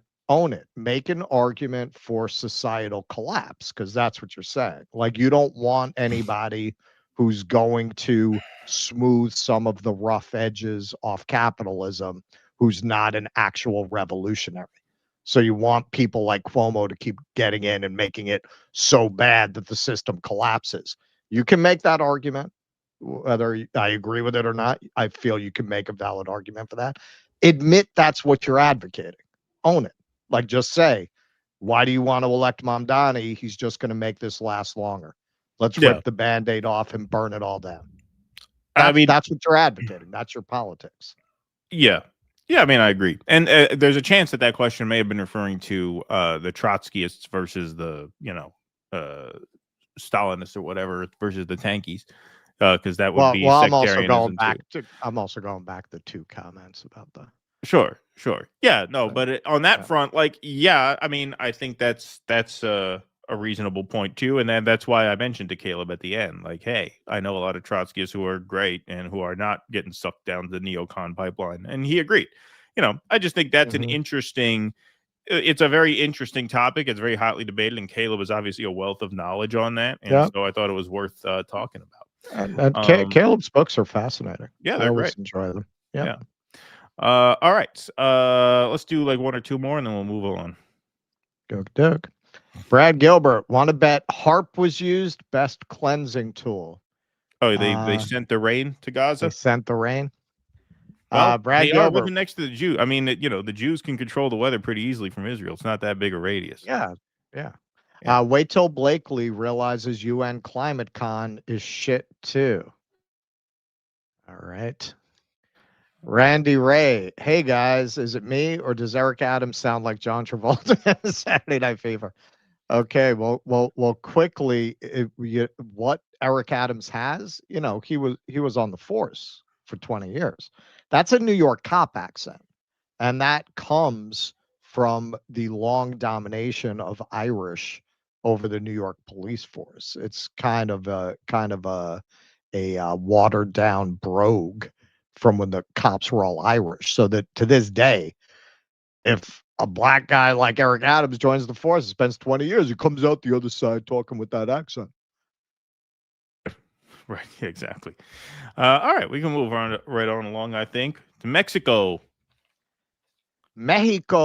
So our friends south of the border had a big Gen Z protest, or so we are being told. Here's NBC's coverage of that. Tonight, there are growing questions into a surge of youth-led protests taking place across major cities in Mexico. The demonstrations reaching a fever pitch over the weekend as some hooded protesters tore down fences around the National Palace, home to President Claudia Sheinbaum. Images from the clashes show riot police using tear gas and smoke bombs, trying to calm the crowds, seen here kicking the fence and throwing rocks at officers. Mexico City's public safety secretary saying the protests left at least 120 injured, 100 of them officers, some who were taken to the hospital. The rallies organized by Generation Z Mexico, referring to the demographic group of people born between 1997 and 2012. The 16-year-old injured during the protest telling Telemundo, the people are dying, the people are disappearing. For it to get to the point where minors are here protesting, it's because the country is horrible. Protesters using a popular symbol, the pirate flag from the anime One Piece, seen in Gen Z protests around the globe, including ones in Nepal and Madagascar, which ended in the ousting of heads of state. Including the organic protests in Nepal. Yeah. Yes. Now look at the people. Does this look like Gen Z to you? Keep looking in the background of these shots because they're very selectively showing certain people.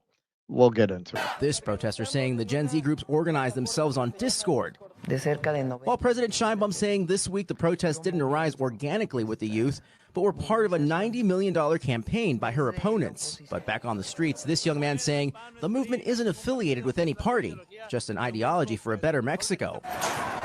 The unrest fueled by recent violence, including the death of Carlos Manzo, a mayor who was assassinated in public during a Day of the Dead celebration earlier this month, known for declaring war on the cartels and his criticism of the federal government for lack of action.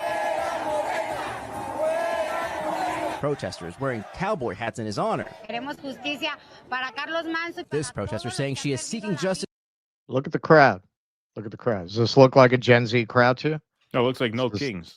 It looks like the No Kings rally. Exactly. For his death and all those who have lost their lives and their property at the hands of criminals. And with that, George Solis. Okay. Now, this segment is really instructive on why when you go to Thanksgiving, your aunt is living in a parallel universe that has no relationship to reality. Look at the headlines, man. Mexican mayor's assassination sparks mass protests in Mexico City. CNN, Mexico City erupts in first major Gen Z protest. Why? AP, thousands protest crime and corruption in Mexico City as Gen Z protests gain momentum. Okay, so you're going to come away from this if you're not really going to get into researching it, as 99% of people will not, particularly your aunt that you're going to see at Thanksgiving and try to avoid, who's going to lecture you about how Kamala would have been the greatest president ever. Yeah, you're going to think that these were enormous protests and that it was really driven by the younger generation, right? That's what you're going to come away with. All right, so this is actual time-lapsed video of these massive protests.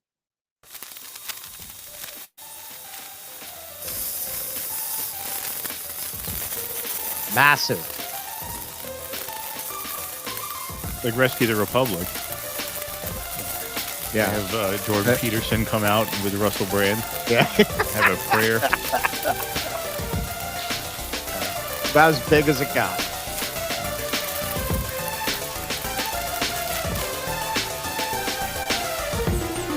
They were never able to actually fill this plaza with people.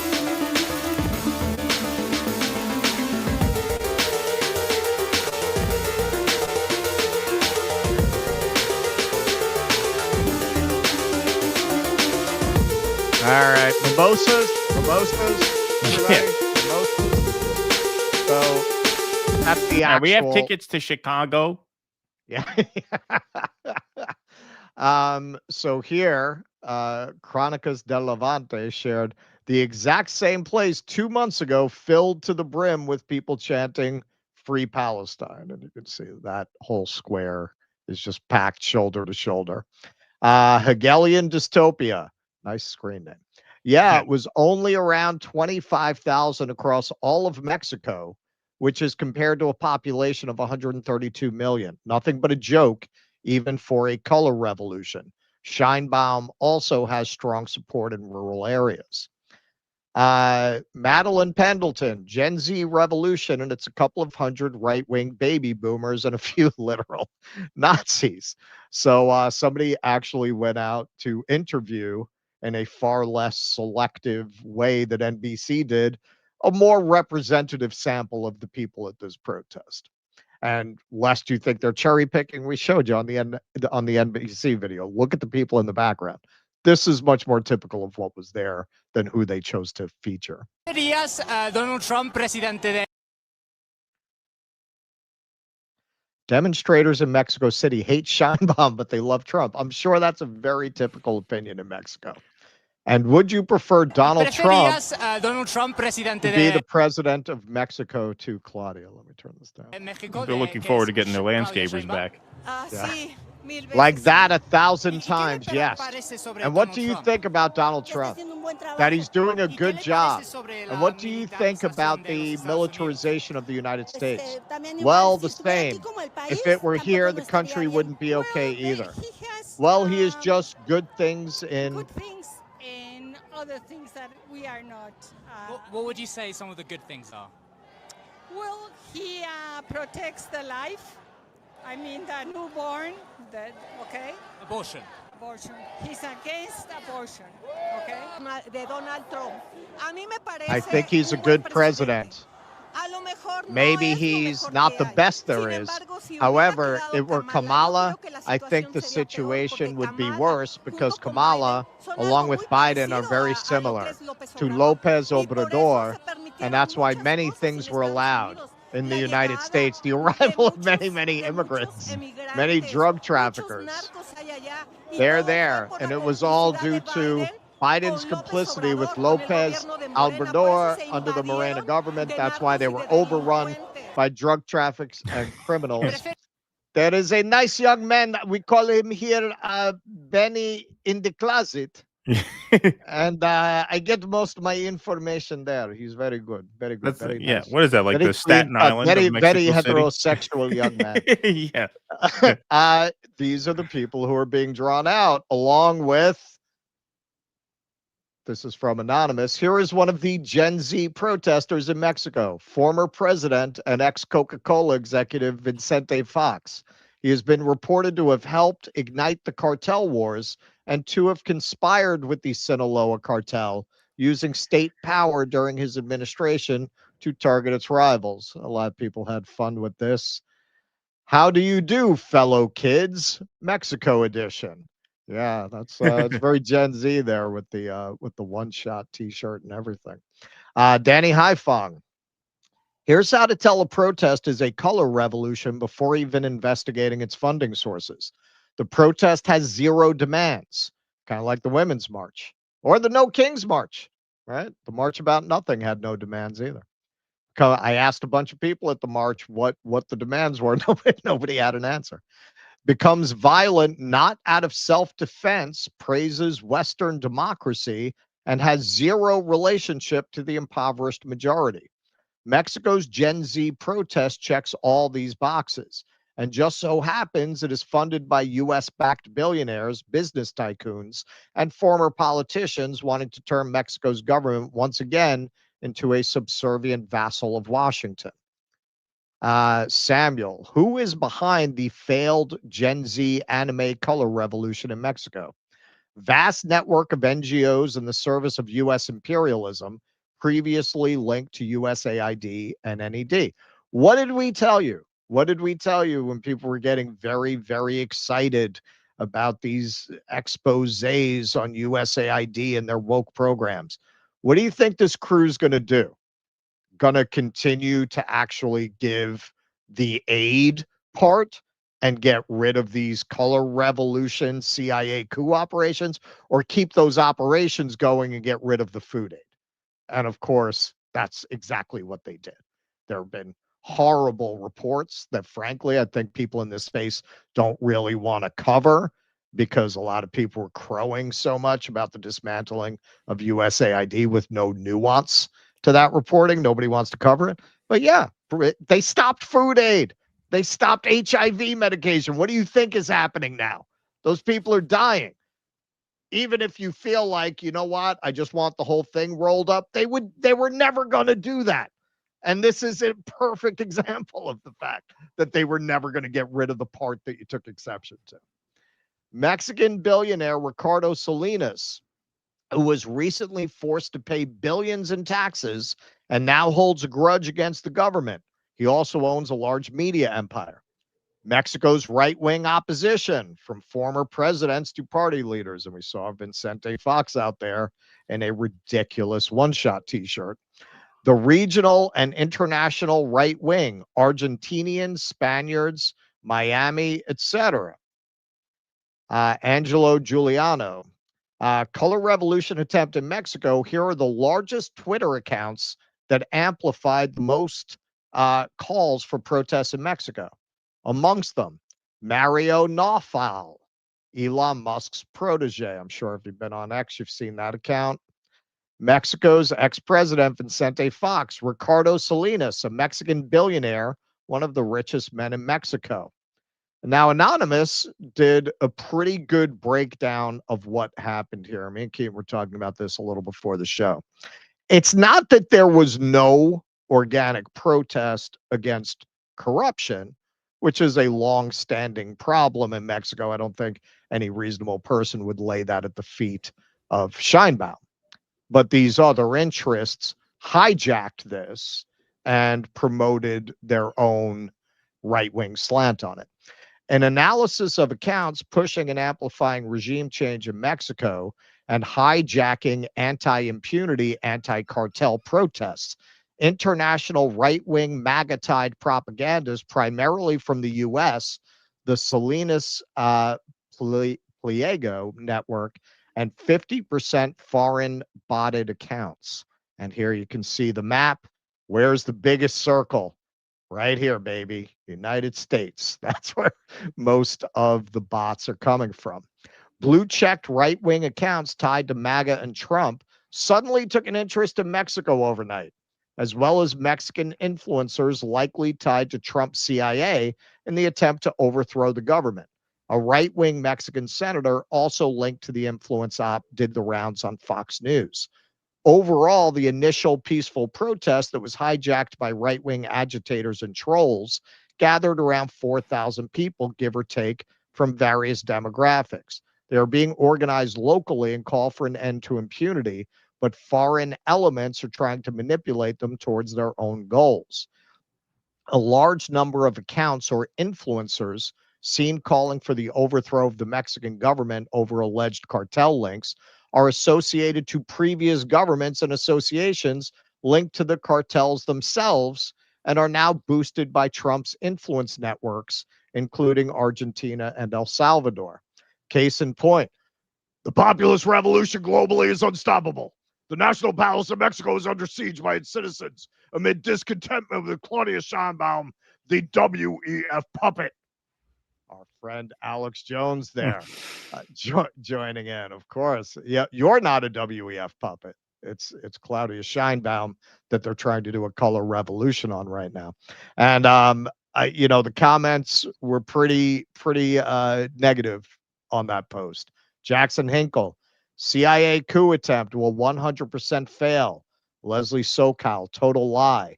Kevin Castley, you do realize these people are paid by the CIA to do a color revolution, right? What happened to being against the globalists, Alex? Shut up. Shut up. I'm not a globalist. I was fighting globalists while you were still a jizz in your dad's balls. Gatto Fumador. The real Alex Jones didn't support CIA color revolutions. 100% an evil clone. You know, some people think he's Sam Kinison. And of course, Benny in the closet jumped on that.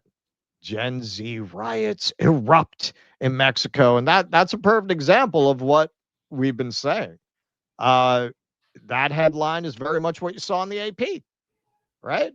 The corporate media captures the old people, and then they bought out the Alex Joneses and the Benny Johnsons for people, younger people usually, who get their news from independent sources or, so-called independent sources and want to think that they're getting an authentic opinion from a real person. It's the same exact narrative you're getting from corporate media. It's just another trap for younger mice. That's all. Seth Harp here is an investigative reporter. In reality, he's responding to Jones here. In reality, Scheinbaum's administration is probably the most popular government in the world. There is still a lot of corruption in Mexico, but the president is not personally corrupt, and things are steadily improving. That's more than we can say in the USA. Right? Say that again, brother. So to his point, uh, this is a couple of different polls. This is from Encol. In general, do you approve or disapprove of the work Claudia Sheinbaum is doing as president of the Republic? Starts at 76% December last year. By October, it's at 78%. That's not outside of the this isn't cherry picked. Like generally her polling lands between about 70 and 79 in various polls. When was the last time we had a president with that kind of a approval rating? I honestly our presidents believe can't crack 50 for more than 2 weeks after they're inaugurated. the last time I remember a president having that kind of approval rating was Bush the first when we started the Gulf War. And there was a lot going on there, man. That was after years and years and years of Sylvester Stallone and Chuck Norris refighting the Vietnam War. There was a lot of that. Oh, we're going to get the lost pride that we lost in the jungles of Vietnam. There was a lot of shit mixed up in that. But Bush was over 90%. I don't remember that ever happening after that, not even close. Approval by age, 18 to 24, 71. Doesn't seem like Gen Z hates Scheinbaum. Doesn't seem 71% approve. 25 to 34, 74%. 35 to 44, 77%. Now, my theory of why she gets even more popular with older people, which shows what a selective sample that was in the plaza, is those people are probably more dependent on benefits. And she's greatly improved the benefit regime by all accounts. And so on, topping out 65 plus 87, was that 82%? 82%? Yeah, 82, yeah. And 55 to 64, she has 85%. That's her top demographic, 55 to 64 in that poll. El Financiero, in general, do you approve or disapprove of the job she's doing? She started at 70% October 2024, and right back where she started this October, 70%. Seems to have peaked at 85% in February. Okay. So extremely popular, normal ups and downs, but overall very, very popular. Here's Nick Cruz. Very interesting how whenever a world leader rejects neoliberalism and reduces poverty, they are hit with a Gen Z uprising. Yes, and he includes an article. Mexico records a historic drop in poverty. Yep. SL Canthan. Okay, it looks like the U.S. has enough motives for a color revolution in Mexico. Reason. Under former President AMLO and his successor Scheinbaum, Mexico has become a bit too progressive or socialist. Minimum wage was tripled in 6 years under AMLO from $5 a day to $15 a day. Now Scheinbaum wants to double it again in her term. Understand, that's not per hour, that's per day. She wants to build 1 million homes and offers 0% interest mortgages for low-income people. Scheinbaum deprivatized oil, electricity, and railway companies. Well, that'll get you whacked every time. Not a full nationalization, but government has majority shares. She has gone after the 5th richest man in Mexico for back taxes. This was made possible with changes to judiciary, which is controversial. Her party is trying to reduce the work week from 48 hours to 40 hours. Trying to provide Social Security benefits for gig workers like Uber. She raised taxes on Coca-Cola. See, Vicente Fox didn't like that. That's why he's out there. That's and right. Forced it to reduce sugar by 30%. Look, she's Maha. She's better Maha than RFK is. Yeah. Look at her. There are other new sin taxes. Big spending on public schools, infrastructure, and scholarship to help the poor.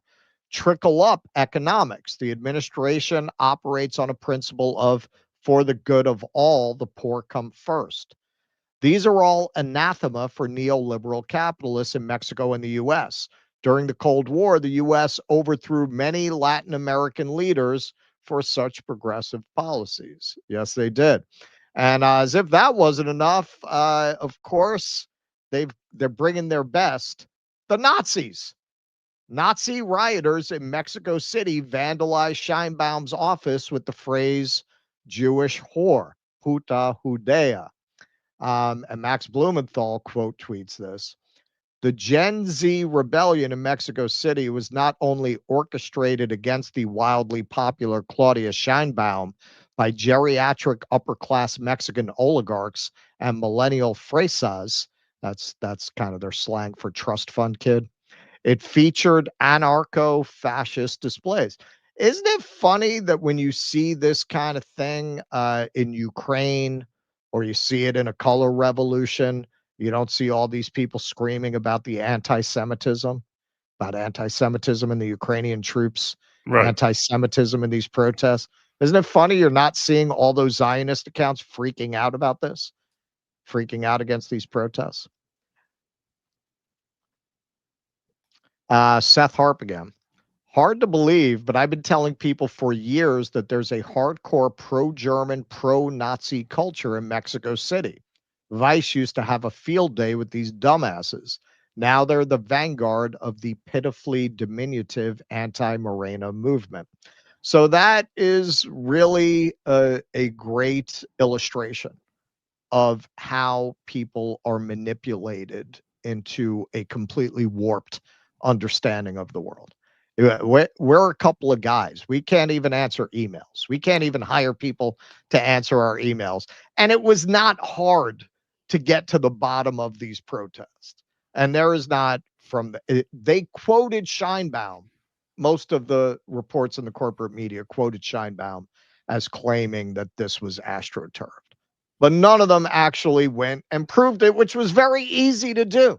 It was not hard to do. All you needed was an internet connection and a keyboard to find that this was complete bullshit, that it was not Gen Z, that it was mostly geriatric, that it was manipulated from abroad, that these protests are largely being driven insofar as they're organically coming from within the country by billionaires that she's pissing off by forcing them to pay their back taxes and by kicking their corrupt political parties out of office. It's not hard to find this out, but you're not going to hear from Benny in the closet. You're not going to hear from Alex Jones. This is a good case in point as well. You want to find out who gets paid. They get paid. They get paid. Alex Jones, the original QAnon conspiracy theorist. There's no way that Alex Jones, with his decades of expertise in WEF shenanigans, does not understand that the WEF is on the other side, that it's not Scheinbaum. It's the protesters who represent those interests. There's no way he does not understand that. He's controlled. Benny Johnson is very obviously controlled.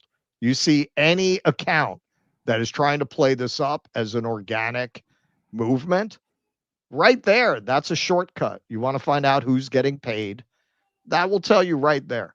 Those are people who are getting paid or who are trying to get noticed by the people who do the paying. You're not going to see anybody who's legitimate who's going to tell you that's real, including the corporate media, but we already knew that. Yeah, I mean, well, or who have obviously, reason to conform to that. I mean, I think ultimately what it comes down to is once you buy in to a movement, once you buy into a brand, it is just very, very difficult to divorce yourself from that. And in the case of like someone like Alex Jones, I think that has everything to do with it, especially given the fact that he's but now it's off brand for him on X. Not off the new brand. It's off the old brand. It's off the 2004 Alex Jones. But in terms of this reincarnation of Alex Jones, this sort of Elon friendly Alex Jones, and that whole space, like this, the whole movement, the whole collage. Yeah, but that's not really where the base is for him. Look at Candace. How many fucking live viewers did she have last night? But like if Alex Jones got so fucked with that lawsuit that he has to suck Elon's dick. Now, whether that's writing him a check or just okay, you can be on X and I'm not going to bother you Well, that's as what I mean. long as you don't go this way. That's getting paid. It's an audience capture, or yeah, whatever you want to call it, right? I think the whole collage of creators, the whole space is just so synthetic at this point, and this was easy to see coming. This was easy to see coming as soon as Elon joined MAGA, summer of 2024, is when this whole thing got this new sort of glossy kind of paint job. Like the MAGA is now basically like to rock and roll what they are to a populist movement, what like glam rock is to rock. It's not really rock, right? I mean, it's this like weird perversion of rock. It's this got a lot of glossy sound bleed distortion there. of rock. Yeah, and that's really what MAGA has turned into. They are the white snake of populist movements, right? It's not authentic. It's not real. None of it is real. None of it makes any sense in terms of like conforming to an actual anti-globalist movement. None of it. None of it. Well, Yeah. okay, I'm going to defend the New York Dolls and I'm going to defend David Bowie. I think what you mean are hair metal bands. Hair That's metal, what you not mean. glam rock. What did I say? You're I right. said Talking about glam. like Def Leppard. Yeah, right. Yeah, exactly. What did I say? I said glam You rock. said glam. Oh, okay. Yeah. Glam. I mean, there are some legit, like, Queen was glam, and that's like legit, right? So yeah, okay, fine. Hair metal to rock. Exactly. Sometimes I use those sort of interchangeably, but yeah, I mean, and obviously the ethos behind all of this is anti-socialism. Right. They want to make an example, just like they're dying to make an example of Mamdani. Right. They're dying for socialism to fail in New York so that they can make an example of it. They want it to fail in Mexico for all the reasons that you said. And the other element of this is now you have Trump saber rattling, saying that he might be open to sending troops into Mexico if it's to stop drug cartels, right? So you have to make that look like it's a humanitarian oriented mission when obviously it's nothing but. Right. Yeah. Okay. All right. Let's take some super chats and some rants. I'll get my ad read ready. What's going on? Yeah, you got a lot of sound bleed over there.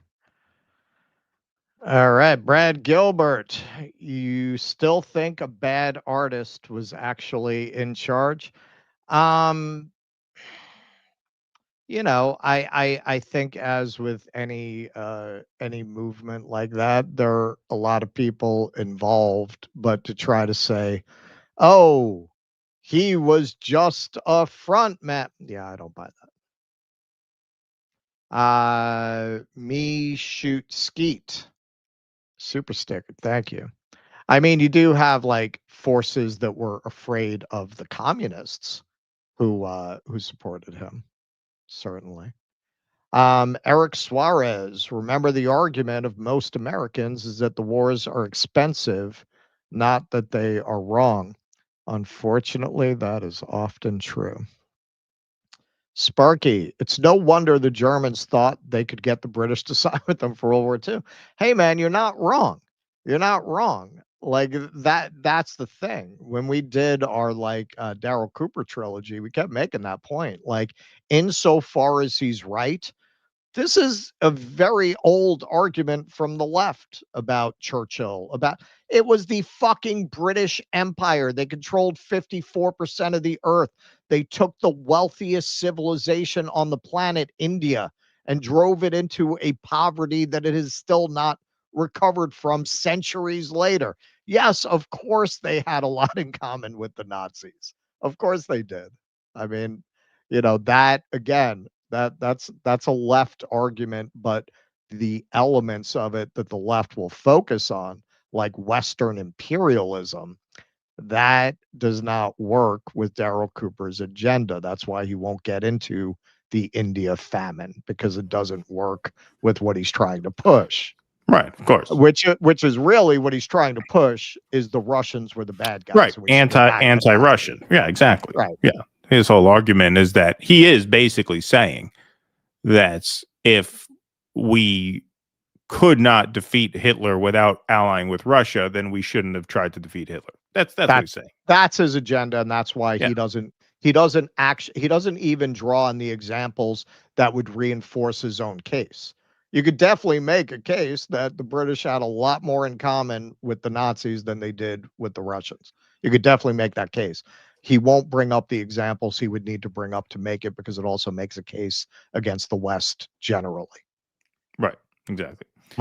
Brad Gilbert, AOC said GOP voters focus on her feet, not speech. Saying they're foot fetishists. Is that maybe? Eric Suarez, that Carlos Manzo was killed like Kirk. He was murdered by a 17-year-old, later killed while in custody. And just like Kirk, they are using his image. Is that true? That wouldn't surprise me one bit. Eric Suarez, the reason why not many people showed up was because the actual Gen Z protested last week when they found out opposition parties and USA was involved. Is that true? I didn't come across that, but it could be. Sparky, some say Russia and China reasoned there was no way the current plan for Gaza gets beyond phase 1, so why stick their necks out? They still should have vetoed on behalf of BRICS Global South.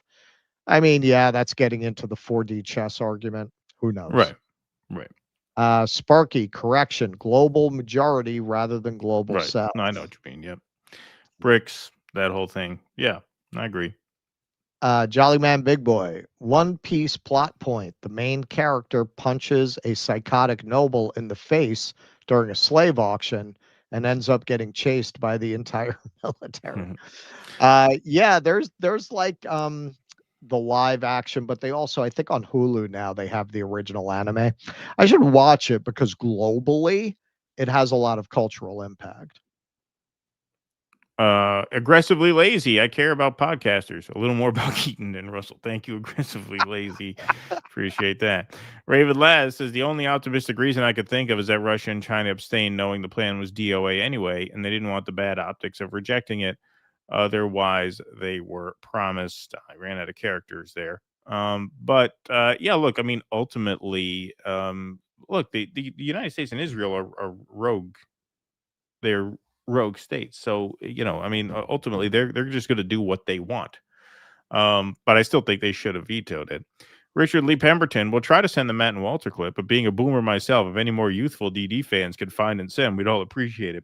You don't got to like edit the video. Just send us the link. No, just a timestamp. And then tell us like where to look for the timestamp, because they don't really do clips of that show. You have to watch the full sounds like some show. That sounds like some classic comedy right there. Sounds fun. Yeah. You don't got to like edit video. Just send us the link and let us know when it is on the timetable thing. Has Turning Point USA Erica Kirk weighed in supporting or decrying Candace's ongoing investigation? No, they have not. They have not weighed in and told Candace to shut up. They have not. Nocturnal Human says, I feel old. Gen Z is 70 years old already. Some guy, thanks for the $1. Appreciate that. Raven Lash, Trump, Latinos really love to even call me a nickname, Marty Cohn. I don't know who Marty Cohn is, but he must be a fabulous guy. Spanish speakers will get the joke. All right. Thank you, Raven Laz. Yeah, I don't know enough Spanish for that. Do you know Spanish? You know some Spanish. I do. But what did Marty Cohn. Marty Cohn. Oh, Maricon. Oh, okay. There you go. All right. Nice. See? There you go. Oh, look, I want to take this one. Discharge passed 427 to 1. I wonder who the one vote was. Who was the one? Could it have been Johnson himself? Certainly talking like it was. Maybe. Yeah. One vote. Wow. That's crazy. That is insane. All right, folks, we're going to move right on along here. So this story is a couple weeks old, but it recently got some oxygen online because Bari Weiss thought this was really, really important to give 9 minutes to on CBS. So here you see the Bari Weiss effect. So first, from NBC News, man charged after anti-Semitic outburst during pizza review by Barstool Sports' Dave Portnoy. A 20-year-old man was charged with disturbing the peace after video showed anti-Semitic epithets being hurled at Barstool Sports founder Dave Portnoy outside Mississippi State University, police said Tuesday. The Starkville Police Department said video of the confrontation also showed the suspect throwing coins. Police stated that a hate crime enhancement was under review. The state of Mississippi allows courts to impose enhanced penalties if a violation meets the criteria for bias-motivated or discriminatory reasons, the department said in a statement. This remains under investigation. Portnoy, who is Jewish, was in Starkville, Mississippi on Friday. So I guess it's not. No, this has to be. This can't be last Friday. It must be a week from last Friday. I can't, unless I've just completely lost track of time. This has to be more than 4 days old. I think people scream anti-Semitic shit to Dave Portnoy pretty much every day. Yeah, maybe I'm confusing it. I thought this was an older story. I thought this happened at least like a week and a half ago. I don't think it was this Friday. No, I think it's an ongoing thing. And was producing a college town pizza review when a man approached. Video posted to Portnoy's Instagram account shows. So yes, let's take a look at the incident in question. This one was a while ago. Yeah. All right, that's our review. Supposedly be able to watch some alumni baseball game tonight. I don't know what that's all about, so I'm excited. So far, so good. Again, Brandon Walker, I hate him so much. He's like made me want to hate Starkville, but so far I like it. Fuck you, Dave. Why come in the camera, buddy? Why? Come here. Come here. Come here. Come here. Come here. Come on. Come on. Nah, no, to be fair, I always thought "fuck the Jews" was the Mississippi state motto. I thought that's like printed in their, welcoming brochure at the tourism center when you cross the border over from, Alabama or Tennessee or wherever. But I guess not. Well, actually, I wasn't that one of the mottos of the Israeli Tourism Board? Yeah, yeah, right, exactly. Get people to come like those jokes, right? I should be putting handcuffs. That's what you said. No, handcuffs. No, you can That's what you said. That's what you said. Your employee. You said you shouldn't be making jokes about jokes. I never said handcuffs. Yeah, you did. You said it should be a crime. In what world? Fuck you, bitch. So what he's referring to there is an altercation that he got into with some of his employees, which we'll show you in a minute, where, Portnoy decried that people are allowed to make fun of Jews free of consequence now, which is a very rich rich point coming from him. But we'll let this go a little more. All the anti-wokies suddenly get very woke. All the anti-wokies are very triggered all of a sudden. So yeah, here's the rest of that. That's what you said. No, handcuffs. No, you can That's what you said. That's what you said. Your employee. You said you shouldn't be making jokes about jokes. I never said handcuffs. Yeah, you did. You said it should be a crime. In what world? Fuck you, bitch. Fuck you. Settle down. I'll only take that down from 7-2. No, we'll keep it 7-2. 7-2. By the way, you're by yourself. We got 7-2. He said fuck the Jews and threw shit at me. No, that's all right. That's all right. There's assholes everywhere you go. Still gonna stick at 7-2. That's a review. Won't take it away. All right, so he goes right on with the pizza review. You could tell he was very, very traumatized by that. What? I mean, so that incident right there was apparently enough to catch the eye of Bari Weiss, who now runs CBS News, and they brought him in to dress up in his nice blazer and button-down shirt to talk about the problem of anti-Semitism nowadays. Occasionally you get a kike or Jew or whatever. It's every day now. Like, there's a definitive shift in what's going on. So yes, now I for me, being a Jewish person, like you got to step up. You're kind of someone people look up to in the Jewish community. You have to be like, all right, this is not normal. Who looks up to you in the Jewish community? I'm in the Jewish community. I don't look up to you. I don't know any Jews who look up to you. I know like alcoholics from the suburbs of Boston who are, obsessed with the Patriots or the Red Sox who look up to you. But I don't know of any Jews who look up to you. Like somebody was saying to me, when the stock market is tanking and costing people their 401ks, maybe don't do these hysterical videos about how I gotta eat. Right. I gotta eat, and then when Trump manipulates the stock market into going up, do another video. Yeah, now I'm eating cheeseburgers and pizzas. I'm eating, because some people think that reinforces stereotypes about Jews being greedy pigs. Right. Yeah. Exactly. With the guys, people are coming in with real hate. Oh, real hate. You explain that line to people. It's a tough. So the line between hanging out with the guys and joking around and real hate. Okay, so what is the line between just good body fun and real hate? I think the line in his mind is when you're making fun of, say, blacks or Muslims, that's good body fun, and when you're making fun of Jews, that's hate. That's what I think he feels. Normal, pretty with much, the guys. People are coming in with real hate.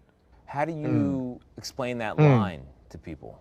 It's a tough one, and sometimes they always don't get it. And just last week, a man was arrested for using an anti-Semitic slur at Portnoy.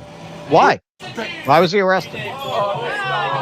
While he was taping a video in Mississippi. You didn't hurt him. The success of Barstool and yourself is based on not being afraid to offend, right? Speech is speech, a joke is a joke. Do you see a connection between what you unleashed and what you now have to deal with?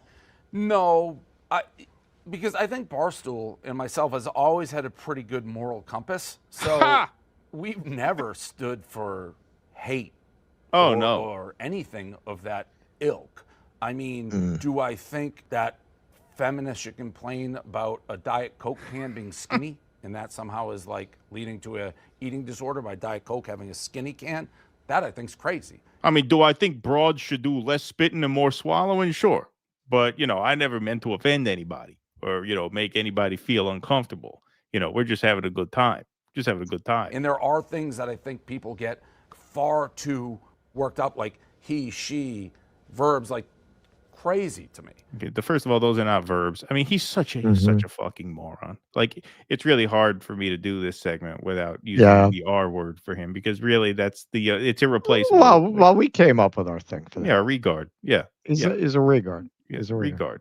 And I think if you're black and you haven't been in slavery, so if I want to make a joke, you should what? Why? What does that mean to you? Yeah, and you shouldn't be so sensitive about your verbs like he and she. I should be able to use whatever verb I want. Making jokes that you are trying to hurt people's feelings and are based in hate, that's never flown with us. Oh no, that's never flown with you, except for this point. Now he was a little bit younger by now, but you tell me this is not a joke meant to offend or hurt. The following on your site. I never condone rape, but if you're a size 6 and you're wearing skinny jeans, you kind of deserve to be raped. Correct. I stand by that. I think it's a funny joke. You think rape is funny? No, I didn't say that. I think it's a funny joke. Do you understand how offensive that is? No, I obviously don't. Wow. A lot of people would find that hurtful. Yeah, a lot of people might find that hurtful. The following on your site. I never condone rape, but if you're a size 6 and you're wearing skinny jeans, you kind of deserve to be raped. Correct. I stand by that. I think it's a funny joke. You think rape is funny? No, I didn't say that. I think it's a funny joke. Do you understand how offensive that is? No, I obviously don't. Hang on. So 60 Minutes dug up that clip and confronted him with it, right? Yeah, no, didn't see that. That fell to Twitter. That fell to a Twitter user here. Who's the Twitter user right here? This is Maddie Whack. So maybe Bari Weiss should take a resume from Maddie Whack because he seems to do more research than whatever team she has going on there. Or how about Max Blumenthal? He's probably too expensive for Bari, but I'm sure he could get Maddie Whack. I'm sure Maddie Whack is reachable. But yeah, Max Blumenthal digs up local blogger, defends posting naked photos of Tom Brady's son, CBS Boston, August 12th, 2011. That wasn't intended to hurt or make light of anybody or make people feel uncomfortable. No, never. And what about this incident? This is the incident that the guy referred to when he talked about how Dave Portnoy had a meltdown about how people are too free and able to make fun of Jews and how, those examples we just showed you, that's one thing. But making fun of Jewish people while the Jewish state commits a Holocaust and insists that it has not only the right to commit a Holocaust, but the obligation to commit a Holocaust in order to maintain its presence as a fortified and militarized Jewish state. No, that's over the line. That's over the line. And look at the outburst he has. I'm amazed that this guy on the right here didn't quit. Apparently, he is stepping back now, but he lasted a long time after this, longer than I would have, that's for sure. Just want me to kick him out, not mention it, not care that this kid Not at all. Shut up. If you just want me to ignore it. Don't tell me to shut up. Shut the fuck up, you bald fuck. Okay, go ahead. How's that? Oh, it's kill. I'll never recover from that, Dave. Go ahead, continue. I'll never recover. Well, you're the one who big boss man, don't tell. I'll tell you work for me. Okay, go ahead. Continue. You little bitch. You work for me. Sure, you bet. For now. Oh, you Continue. don't? For now, quit. I don't care. I'll save 500 grand. Is this show or not a show? Is this a show or not a show? We can't have a conversation? You're an idiot. Okay, continue. You're literally saying people should be allowed to make Jew jokes, say whatever they want right fucking now. That's yes, I think people should be allowed to make jokes. Yes. So how many motherfucking Jews have to be killed before you stop? Oh, suck my dick. I say that from one Jew to another. You're such a bitch, such a baby. So embarrassing. It's embarrassing. This guy is an embarrassment. I'm not a serious Jew. I'm not a religious Jew. I'm not attached to my identity in that way.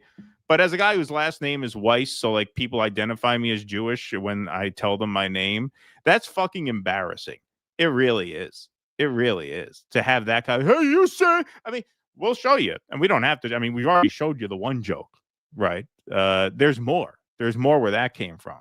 But this guy having an absolute meltdown at his worker about, you're saying people should be allowed to make the jokes right now? Right fucking now. People should be allowed to make Jew jokes, say whatever they want right fucking now. That's yes, I think people should be allowed to make jokes. So how many motherfucking Jews have to be killed before you stop? That's embarrassing. That is just so fucking embarrassing. There's almost nothing you could say about that. The only thing I would add is that if I were that guy, I would have gotten up and I would have walked out. That would have been the last minute of my career at Barstool Sports. I would have quit right then and there. And that's why you never would have gotten to that chair in the first place, because I'm sure that's not the first humiliation this guy had to swallow to get into that chair. Yeah. Nor would I end up in a chair like that. Also, Dave Portnoy is a living refutation to anyone who defends the prerogatives of the wealthy on the basis of merit. This guy doesn't know what a freaking pronoun is. Yeah, no, he's an really idiot. Think he's an imbecile. This guy's smart. He's an imbecile who eats pizza and watches baseball for a living. He eats pizza and watches sports for a living. What is his talent? What the hell does he do? No, some guys just get lucky. Some guys have the right vibe for the right audience, and it all comes together with the right technology, and the medium is the message, and you want brain dead content. So, that's clearly what's going on here. But here he is. Look at him. Look at how serious now. David Portnoy goes on Lara Trump's Fox News show to lament people getting away with hate speech on the internet. Wow, we have really come full circle. Wow. A lot of people are wondering, how did we get to this point in America, and how do we get back to a place of civility? Because this is crazy. Yeah, so I was doing a pizza review in Mississippi, and a kid came up, F the Jews, threw a bunch of coins at me. So that just happened the other day recently.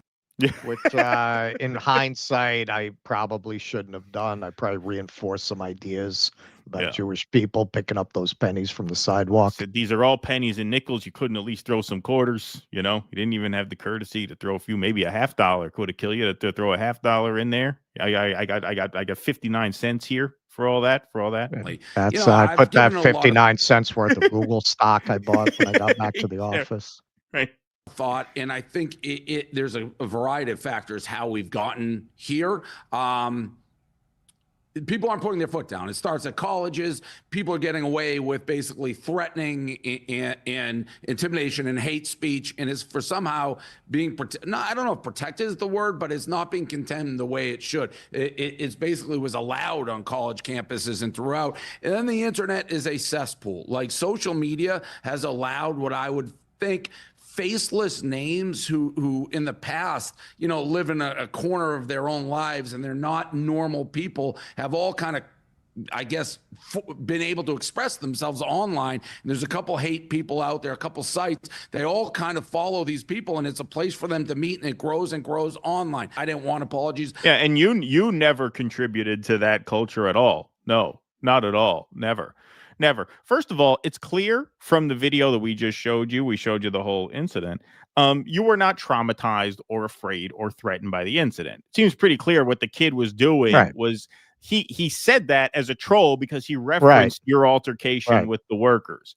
Right. So he said, F the Jews, meaning, hey, there's a callback. Hey, you want to throw me in jail for that, in reference to that spat that went viral, where he screamed about how nobody should be allowed to make jokes like that. So it was clearly a provocation from someone who followed your work enough to know that would get under your skin.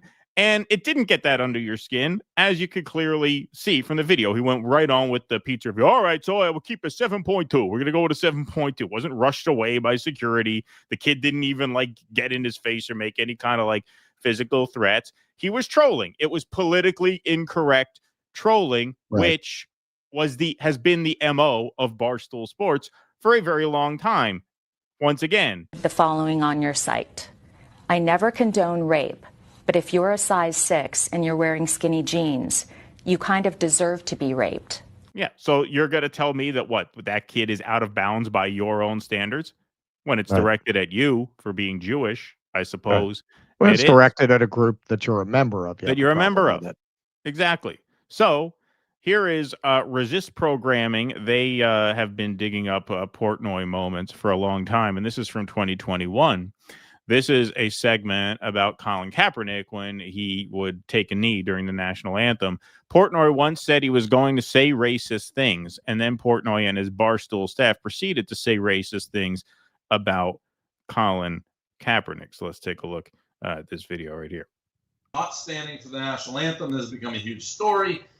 So I'm going to say something that's racist, but I don't think it's racist. I don't think if you think something and don't say or act upon it, you can be called a racist. But you're I'm saying gonna tell you. But now you're going to say it out loud. I'm going to say it.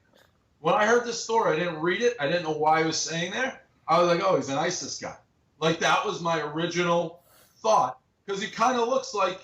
He is very confusing. He is very confusing. I will give you that. Throw a head wrap on this thing. Wait, you thought he was not standing for the national anthem because he wanted to kill all Americans? No, I thought he maybe had some terrorist Arabic. All right, listen. Maybe he was on Palestine's side or something. Oh, maybe he was on Palestine's side or something. So if an Arab if he's an Arab, and he's not an Arab, by the way, but if he were an Arab and he were on Palestine's side and he wore the head thing, that would make him a terrorist, right? No, that's not an extremely racist thing to say. No, because you're directing it at someone who you perceive to be on the Palestine side. Now, he tweeted this out in 2016. Anybody who disagrees with me saying Kaepernick looks like he's related to bin Laden is a moron. He ended up deleting that, but that is in the time capsule because the internet, of course, is forever. Dave, Barstool Sports founder, unapologetic about using racist language in comedy videos. I'm uncancelable, boasts David Portnoy in 2020. Gloating about how uncancelable he is, and yet that viral rant against his workers about how people should not be allowed to make Jew jokes without being canceled. And this is just something that popped up here, too, in the research. This just kind of tells you what a bully and an asshole he is. So he was filming one of his fucking pizza reviews outside of this guy's store, and apparently this guy's store has nothing to do with pizza. And so this guy asked him if you could not fucking do that in front of my store, and this is his reaction. Let me be clear. Get the fuck out of front of my business. Fuck you. It's a public street, you motherfucker. Yeah, but it's a public street. This ain't your business. Yeah, but this is my business. And if you stay here, I'm calling the fucking police. Fuck you. Stand outside. So it's not clear to me why this guy had an issue with him standing there. Could have been one of two reasons or a little of both. He could have known who he was, not liked him, and didn't want to be associated with him in the video. Or it could just be as simple as, hey, if you are standing in front of my store with a camera crew, it kind of blocks foot traffic from coming into my store. It hurts the business. I used to work in retail type environments. You don't want someone standing outside blocking your store filming something, because then people who are walking down the street are going to be inclined to walk around and not go into your store. Point is, you're filming your bullshit pizza review. Stand outside of the pizzeria and film the review. Don't block my store, right? So he asked him to move, and what does he get? Fuck you. Let me be clear. Let me be clear. Get the fuck out of front of my business. Fuck you. It's a public street, you motherfucker. Yeah, but it's a public street. This ain't your business. Yeah, but this is my business. And if you stay here, what an asshole. What an asshole. to just not move. Like, who doesn't just say, like, oh, yeah, no problem. Oh, yeah, sure, no problem. No problem. Yeah. Because you could be costing them business. If you got camera crew there, it's going to divert foot traffic from the guy's fucking store. So, no, fuck you, I tell you, fuck you. I mean, what an insufferable fucking prick. And, of course, on Israel-Palestine, here he is. This is a blog that he felt compelled to write, even though it's, a sports and pizza blog. The New York Times officially apologizes for the pesky headline that blamed Israel for bombing a hospital in Gaza after it turns out it was a Hamas rocket all along. Promises to vet terrorist intel more closely moving forward. So genocide denial right from October 2023. Doesn't that look like an idiotic post now that Israel has destroyed just about every hospital in Gaza? Remember the first hospital strike? They were all saying, oh, no, that was a stray Hamas rocket. Oh, yeah. Right? Israel would never harm a hospital. Well, cut to now there are no more hospitals. But no, he's running cover for Israel, even though that is clearly not his area of expertise. The guy doesn't understand the difference between a verb and a pronoun. Portnoy also waves Israel's flag after Hitler praising Holocaust-denying UFC fighter Bryce Mitchell gets choked out. That was at the UFC fight, waving an Israeli flag around. And, of course, Dave Portnoy calls for Greta Thunberg to be hit by an Israeli missile. We all remember this, right? Said it should be illegal to make violent jokes about Jews in the same podcast. So we already showed you the first outburst, which went ultra viral. But that same episode, he was talking about how he hopes that Israel fires a missile at Greta Thunberg's flotilla. Gaza, we can do unnamed. You can be live in Gaza. I'll jump on Greta Van Thorsten or whatever that girl. She's sailing there, like whoever that fucking. I hope they hit a fucking like a missile on her boat. Well, I hope they hit a missile. So that's not hate. That's not hate. He goes on Barry Weiss's CBS News and talks about how the hate has gotten out of control. You're literally advocating for the murder of a young woman for doing peaceful humanitarian activism. No, he is just truly vile, just a truly vile person. And I have to say, as for the whole incident in question that started this whole episode, look, I say this as a Jewish person. Obviously, I don't condone statements like F the Jews. I wish they had been more subtle about that. But you know what? I'm sorry. Like, if Jews are going to insist that you can't be opposed to genocide without being against Jews, you're forcing people into that very black and white choice. In other words, it is Jewish Zionists who are taking all of the subtlety and nuance out of that formulation. In other words, Zionists really feel like they're going to be able to bully people into supporting genocide by calling them anti-Semitic if they don't. If you tell somebody, okay, you can't oppose genocide without being an anti-Semite, they actually think that's going to cause most people to be like, well, I guess I'm for genocide then because I just can't be an anti-Semite. No.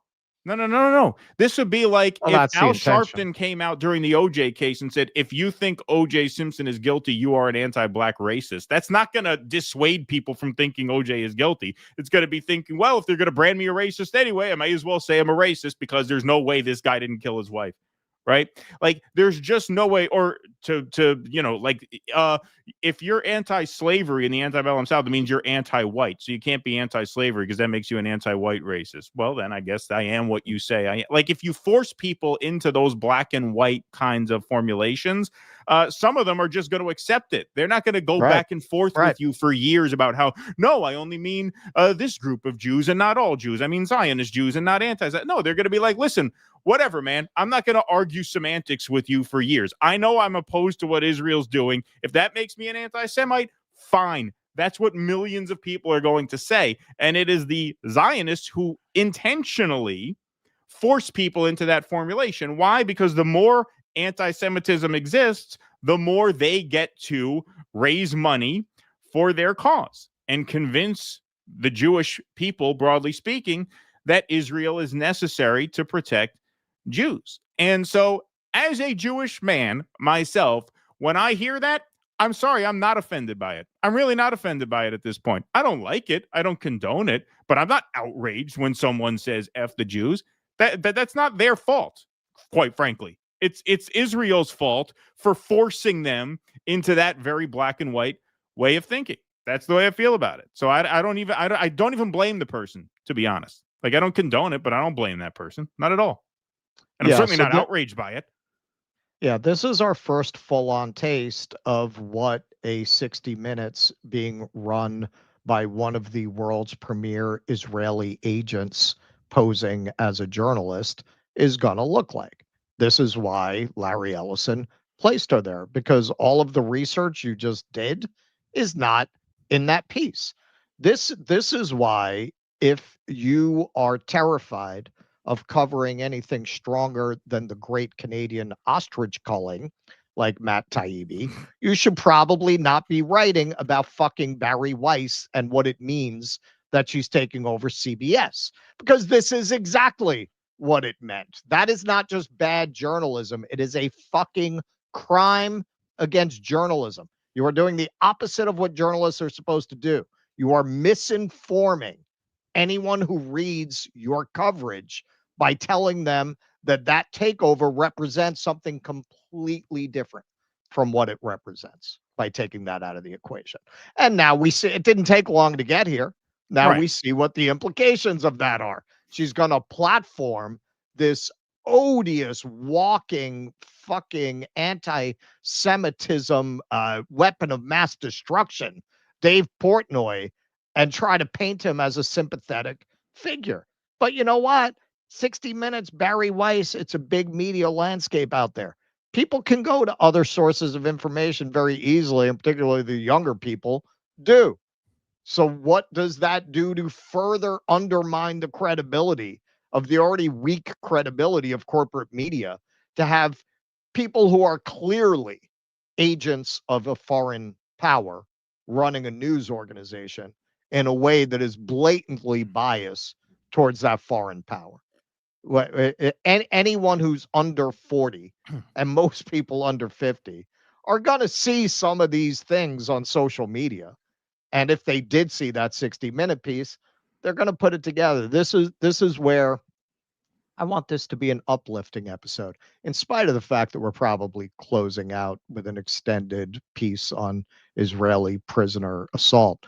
Hey, these people are disgusting. They're not going to win in the end. You cannot win in the end being that repulsive to most of humanity. There will be a tipping point where people have had enough, man. There's no way of knowing what that incident is going to be, what that day is going to be, when that moment is going to come. The moment is going to come where people are going to look back and be amazed that a guy like Dave Portnoy had anyone listen to him. Yeah. Oh, I think it has come, and I think it didn't happen at one day. I don't think there was one moment. I think over the past couple of years, it became increasingly clear to people. It's getting there. And now but these people are still in these positions. They're not. Well, yeah, because you have extremely influential people with tons of unfathomable amounts of money, like Larry Ellison, who can still just get the message out to the point where, yes, some people are going to buy it, but it's fewer and fewer. And I'm glad you mentioned Bari Weiss, because that was the part of it that I forgot to mention in my first take there, is that her fingerprints are so clearly all over that. Like, that is so it not only like the point of view and the subject matter itself, but the whole way they approached it. It was just this like snot-nosed pseudo-intellectualism about it. Now, on the one hand, you've been against cancel culture your whole life. And so what do you say to people who say that, well, you've made politically incorrect jokes? What's different about this? Like, you could totally see Bari saying that, because she thinks too highly of herself. She thinks her farts smell too good to go full, like, Jesse Waters, Fox News. Can you believe they do this? That is not that would not satisfy her sensibilities the way this does. Okay, now make sure you raise the fact that he has said politically incorrect things in the past, because we're going to do both sides. But don't actually explore them. Include the clips, or the text. Right. Like, acknowledge it without demonstrating it. Basically, to the inversion of the show don't tell principle. Tell, don't show. Right? That's what she's saying. Yeah. Mention it, but don't actually show the clip where he says that a woman of a certain dress size is asking to be raped. Don't actually show that, because that would actually make it too visceral for the audience. What we want to do is take credit for being fair and balanced, while at the same time aggressively pushing one point of view. And that's Bari Weiss's whole grift. And so it did not take long to see what impact she would have at CBS News. Not at all. Yep. All right. Let's take some super chats, and I'll get the scroll ready. All right. Eric Suarez, don't get it wrong. People isn't completely happy with Scheinbaum and her links to BlackRock, but given the choice of her and the CIA, the answer is easy. Well, it's kind of like the case I'm making about Mamdani. Right. Intero Bang 5000, love that screen name. That Gen Z protest was all boomers and millennials. Gen X left out once again. Well, because we know better. We know better. Current company accepted. Meaning me. Todd for Florida 4. Discharge bill passed 427-1. Wow. Trump has lost the party completely. Well, that's why he decided to be for it after he was against it. He didn't want to be embarrassed. Sleepy Rod. Scheinbaum hasn't cut trade deal with Israel, though. Yep. Y2 Eyes. Saw the new Frankenstein last night in theater. Loved it. Amazing visuals and composition. Thanks for the rec. Yeah, he did a great job. He made enough little changes for, if you're familiar with the story, which pretty much everyone on Earth is, to give you a couple of things that you wouldn't have seen coming, while staying faithful to the themes of the original source material. Andy Fight. Glam rock, hair metal, grow up, rock itself. Of a piece with television and their effect on human intelligence. Who killed Charlie Parker? That's another fishy story. Much love from Stockholm. Man, Bowie? Really?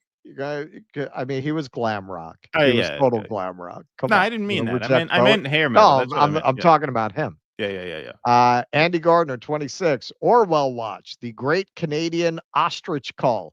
I hear you on all this important stuff, guys, but Matt Taibbi had one of the best stories of all time. I didn't. It didn't strike me that way. Race Car K. Ordering pizza tip, going from a 10-inch medium pizza to a 12-inch large pizza is only 2 inches, but is 50% more pizza. Oh, you always go with the large. Always go with the large. Yeah. Obviously. I don't know where you live in, though, that 12 inches is a large. 12 inches is a small where we come from in New York. 12 is like the personal. Large is like a 16, right? 16, sometimes 16 even 18. inches? Yeah, sometimes even 18. And you're right. The way they price the pizza is crazy. Like the pizzeria near me, it's what is it? It's $14.99 for a 12-inch. But like $16.99 for an 18-inch. So for an extra like $4, you get like more. Yeah, why would you not get the large? Why the hell would you not get the large? Especially since pizza saves well and it reheats well. Yeah. I even like cold pizza. I'm one of those people. Yeah, not bad. Y2 Eyes, please play the Crack Amico Portnoy diss. I don't know what that is. I don't know what that is. If we knew what it was, it probably would have been in the segment. I probably would have included it if I had found it. Yeah, I don't know. Raelian Mama Burger. Are you a Raelian? There was a chapter of those in New York at one point. I don't know if they still exist. I've come to admire this podcast and purposely try to catch it live. Really curious how you guys met. It was a glory hole. Not to keep sucking you off. That's what Bubba said. Yeah. But who told you your personalities and energy is cohesive gold? Oh, thank you. That's really thank nice. you. We met because we were double teaming, not like that. Right. We both had a Hillbot friend on Facebook, and we would both write these long screeds during the ugly days of the 2016 primary. And Keaton had started this as a blog, and he invited me to come write for it based on my screeds. Yeah. But the first person for me who kind of put the light on in my head that the show was actually good and not just like a fun hobby was actually James Nagy. Yeah, that's right. That's right. Yeah, a friend of yours listened to it and liked it. And so Yeah, he was like, "Oh, gave us the it's confidence. good. It's good. You guys are good together." And then my friend Tiffany, who is the only person I'm close with who you could say is a lib. I think that's a fair thing to say. We don't agree on very much politically, but I love her. She saved my life during the pandemic. She liked it. And I was like, well, if James likes it and she likes it, it's probably better than I think it is. Right. Yeah, exactly. Yeah. Yeah. There was a guy, I know, a lib friend of he's a friend of my wife's family. He's a very nice guy. He's a very sweet guy. I like him a lot. But just a total lib. And he would tell me he likes it too. And I didn't believe him. I'm like, I really don't believe that you watch it. I just think you're saying this to be nice. I'm like, are you, I could never figure out whether he actually watched it or listened. He said you should, he actually said we should try and get Rachel Maddow on the show. He thinks that would be great. I'm like, I don't think you watch it. Like, I really don't think you watch it. Like, if you watched it, you wouldn't pitch that to me as an idea, like as the non-joke. Like, so I don't know. I have my suspicions about that guy. I think he's just being nice. He's a very nice guy. He's a sweetheart. He's the kind of guy who would say something like that to be nice, even if he didn't watch it. And I think that's the case. All right. Let's see here. Vienticus Prime says the Epstein files legislation just passed. I know, 427 to 1. So now it goes to the Senate where they make up their stories about how they can't actually put it forward without checking it out first. We need to bring back a term for politicians, slangwangers. There you go. Nocturnal Human. Trump is the Gary Glitter of politics. Look, we all know that this socialism thing inherently fails. Why else do you think it needs to be propped up with sanctions to make the economy survive? Ken Minji, why does Portnoy always have a complaint? Ha, good one. Oh boy. Try masturbating with a pizza crust instead of petty grievances. Thank you. Eric Rousseau, young Portnoy looks like Richard Simmons. He does a little bit, actually. I could see that. Especially there, he had like the workout type wear. Let's see. $1 Million Trooper says, I enjoyed Dave's humor until he started carrying water for genocide. Now I'm disappointed the kid didn't interrupt his pizza review with an oven joke. Thank you. Kevin G. Alex Cooper, who I'm told is a very small brain, was originally hired by Portnoy. So yes, he is well regarded. Speaking of off-color holiday jokes, our friends at Slam Frank have extended to, I think it's December 28th. Oh, so if anyone's going to be in town for for the holidays, you could catch it. Oh, that's cool. All right. So let's see what we got over here. There we go. Oops, wait a minute. I almost screwed that up. Very badly. There we go. All right. Hey, folks. If you like what we do here, why not help us do more of it? You can go to dudissidents.com/Patreon/Substack or /locals. You get all kinds of perks, including film club nights. We got to pick a Thanksgiving oriented film club for this month, I guess. Oh, we'll probably be doing that over the break. Right. Okay. I'll think of something. Yeah. Maybe a little Alice's Restaurant. That might be fun. Actually, that would be a fascinating time capsule. Yeah. To watch that. And then, that's a political, No, it is. And it movie. follows the themes of all those hippie movies. Like when they started making them, basically they settled into a formula of the protagonist becoming disillusioned by alternative lifestyles at the end. Hey, there's they a holiday. all follow that formula. We could do an Alice's Restaurant cover for Thanksgiving, maybe. That's an easy song. Idea. It's got to be a simple song. You get film club nights. That's just a 3-chord thing, right? Yeah, exactly. It's pretty easy. It's long. It's a half-hour song. Oh, we ain't doing that whole thing. Not the whole thing. You can go to dudissidents.com/Patreon/Substack or /local. Sign up for as little as $5 a month. You get those film club streams. You also get extended members only live streams, which I guess we'll do probably next week too. Maybe a pre-Thanksgiving post game so we could chat with you all. Wish you a happy Thanksgiving. You also get a live stream replay emailed to you ad free the day after it airs. Yesterday, for some reason, the file was giving me a very hard time uploading, so it didn't get to you guys until later in the evening. Apologize about that. I don't know. Sometimes Rumble is a little wonky with the uploads, especially for a 4.5 hour file. But you do get those emailed to you directly the day after they air. So if you miss a show and you don't want to watch it back with ad interruption, you can watch it back ad-free the following day. You also get your name up in lights and the goodwill of supporting independent media. So go to dudescendants.com/Patreon/Substack or /locals to sign up. Thank you all very much for your support. Eric Rousseau says, for a Jew, Portnoy sure loves to hang on the cross. Ha ha. Nocturnal Human says, fuck you guys. Take this money. Thank you. Eric Rousseau says, do the Warriors. I mean, I think for Thanksgiving, we kind of got to do Alice's Restaurant. I mean, that's the Thanksgiving song. I think that is a pretty good suggestion. Yeah, it's Thanksgiving. I mean, that's the time to do it. You wouldn't do it any other time. So I think that might be the way to go. All right. While the scroll is finishing, why don't we knock out these super chats, since we gotta kill some time while the people get their name up in lights. Okie doke. Allies of Waterrobson. I feel like I'm missing something there. Ally of Waterrobson. Just watched Paid Moron. Oh, sorry. I mean Piers Morgan. And he had a Nigerian representative on whom he had to chastise to promote another possible war. Yeah, that's a story we never got to. There have been a lot of exposés about how the whole Christian genocide is total bullshit.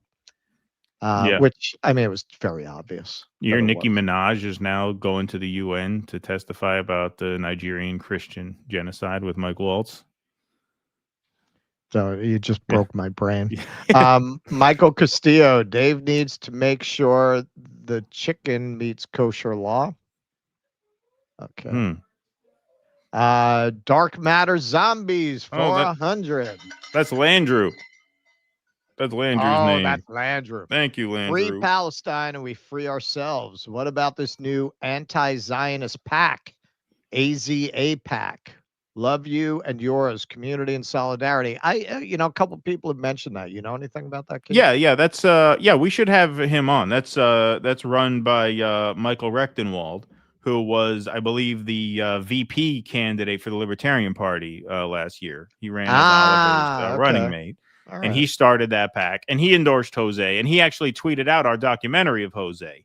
So he knows who we are. So yeah, we should have him on. That would be fun. That'd be great. I am Landrew. Landrew is dead. We should reach out to him actually and try and get him for next week sometime, or maybe after Thanksgiving. That's an idea. But yeah, no, I'd love to have Michael on. That would be a great conversation. I'd love to talk to him about the Libertarian Party too. So yeah, that would be great. All right, so you got one more on the day. Okay, I've been wanting to cover this story for a little while because it's a very important story and really exposes what a sick society Israel is at its core. So you probably remember this. We'll take a quick look. This is how it actually was presented to the Israeli viewing public on the TV station. I believe it was Channel 12 that it was leaked to. The video of Israeli soldiers graping a Palestinian prisoner. Now, before we play it, I just want to say, obviously, it doesn't show it on here for obvious reasons, but for YouTube, this is presented for news, documentary, and educational purposes, documenting a significant news event. And also, since we're stopped, I will also say we don't do this a lot around here. Trigger warning on this segment, because later on, the video is the least of it, man. Palestinian human rights organization has been taking statements and testimonies from the recently released Palestinian prisoners. We're going to read a couple of those. It's pretty rough. So I will tell you that off the top. חיפוש בעציר בשתי מצלמות שונות, והן מתעדות את מה שקרה רגע אחר רגע. יש לנו שתי זוויות טובות של מה שקורה שם.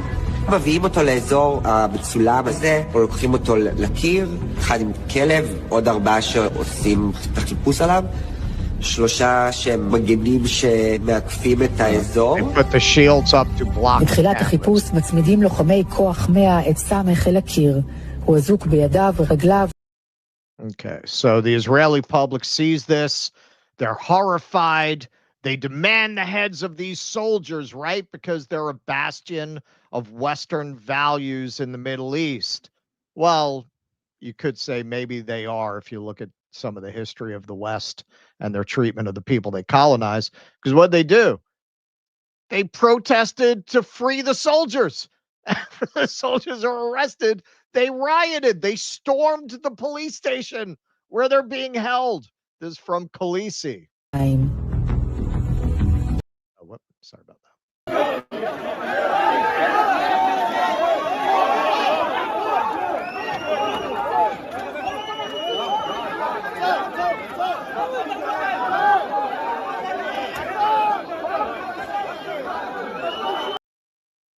Not mad about the assault, mad about the arrest of the perpetrators. This is Abier, who I owe an apology to. When we did our Mamdani segment, I misidentified her as a Zionist, and I'll show you why after we show this. But here she shared this unbelievable: women in Israel protest the right to grape. This is, they swarmed the prosecutor's house who had been assigned to prosecute the case.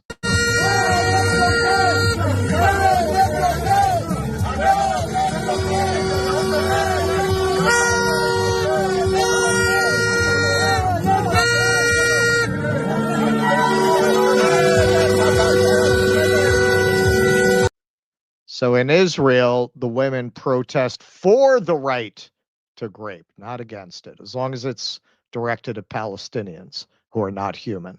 Okay, so why did I mix up Abier as a Zionist account? Because in my haste, we don't have a crew here. We put together these segments ourselves. I mistook her for this one because I just saw the hair in the thing. I thought she was the crazy Medusa one. Inev, if you've ever had the pleasure of seeing her stuff, it's particularly repulsive. She makes Lizzie Savetsky look appealing. And I know Abier. I owe Abier an apology, and Russell, because she did tweet at us that we had made that mistake, and I forgot to mention it so we could rectify it. It slipped my mind. I was busy. I was going back and forth with a guy who really didn't like our Caleb Maupin interview, and so that's why. That's why. I was in the middle of a heated Well, you know debate. what? I really can't blame you because we've probably done 4 or 5 shows since then, and I knew almost immediately after the show because somebody told me, and I keep meaning to put it into show notes at the top. Keep forgetting, but this is about as nice as an apology as you're gonna get, and we apologize. I would be really mad if somebody misidentified me that way. So, yeah, I just saw the thumbnail and I saw the hair, and I just thought it was this one. Okay, so moving on.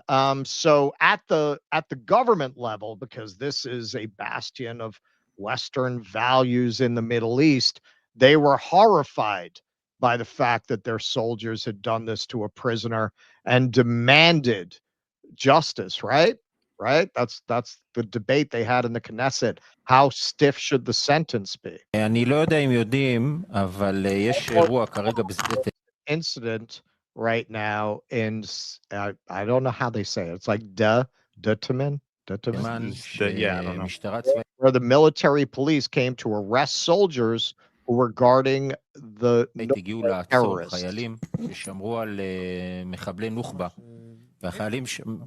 And said to men, the Nukba Terrorist Detention Center, the military police came there to arrest some of the soldiers there. Probably because of some allegations regarding the treatment of the Nukba terrorists. And there's an incident of soldiers refusing to leave. The insanity that our country is having around this story is crazy, and we need to stop it. I think we need to give a personal example here, and I say now, and I call on other coalition members here to do the same. I'm getting up and I'm leaving here And I'm not going to vote on anything anymore until destroying this insanity that there is someone in the prosecutor's office who thinks that it is possible to come and arrest the soldiers. Sorry, it wasn't working. For things they are doing to the Nukba terrorists is not over. Okay? And I am really asking, and I think my coalition friends will do well if they do the same as I do. We cannot continue as usual. To insert a stick in a person's rectum, is that legitimate? Shut up. Yes, if he is a Nukba, everything is legitimate to do. Everything. That's what I wanted to know. Do you know what these people did? Never mind. There are things you don't do. Okay, so it's not just assumed that if you abuse your power as a prison guard and literally grape a prisoner, that's not something to debate. You know, we think our Congress is bad. Jesus. These guys, they can't make up their minds about justifiable grape. Here's our friend Nick Cruz explaining how not only did Israeli society not greet these rogue guards with horror, they made them celebrities. They made them celebrated celebrities.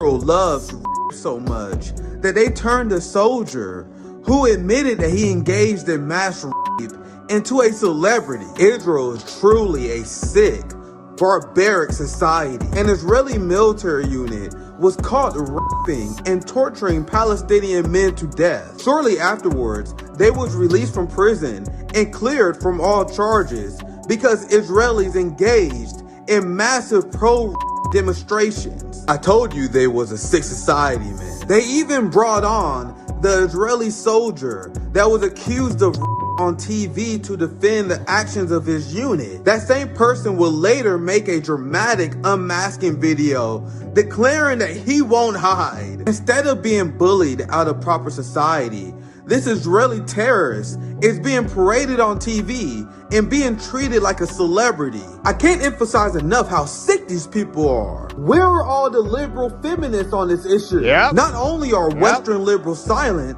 the ones who are not are openly supporting this barbaric state. Here's Dana Bash on CNN with the worst age take of all time, claiming that Israeli soldiers don't 15,000 Palestinians have been killed in Israeli airstrikes, 3/4 of whom are women and children. And it's horrible, but you don't see Israeli soldiers. Well, Dana, I think Dana Bash and CNN still haven't issued a correction. The Western media is still ignoring this massive scandal. And by the way, Dana Bash's husband appears in the Epstein files. Yeah. Interestingly enough. Great cultural fabric they're weaving over there. Yes. That's quite a light to the world. They're a light to the world as they were commanded to be, according to them anyway. So Satan, otherwise known as Benjamin Netanyahu, addressed this. And he's shocked and horrified by the public relations disaster that this constitutes, and demands an investigation into who leaked the tape, how the tape got leaked. The event inside Talman. Let me get. He's one of the fast talkers. The one in the Knesset, we got lucky. It was kind of slow. The event in Sde Taman caused enormous reputational damage to the state of Israel and the Israel Defense Forces to our soldiers. Oh, this might be the most severe propaganda attack that the state of Israel has experienced since its establishment. I don't recall anything so intensely focused.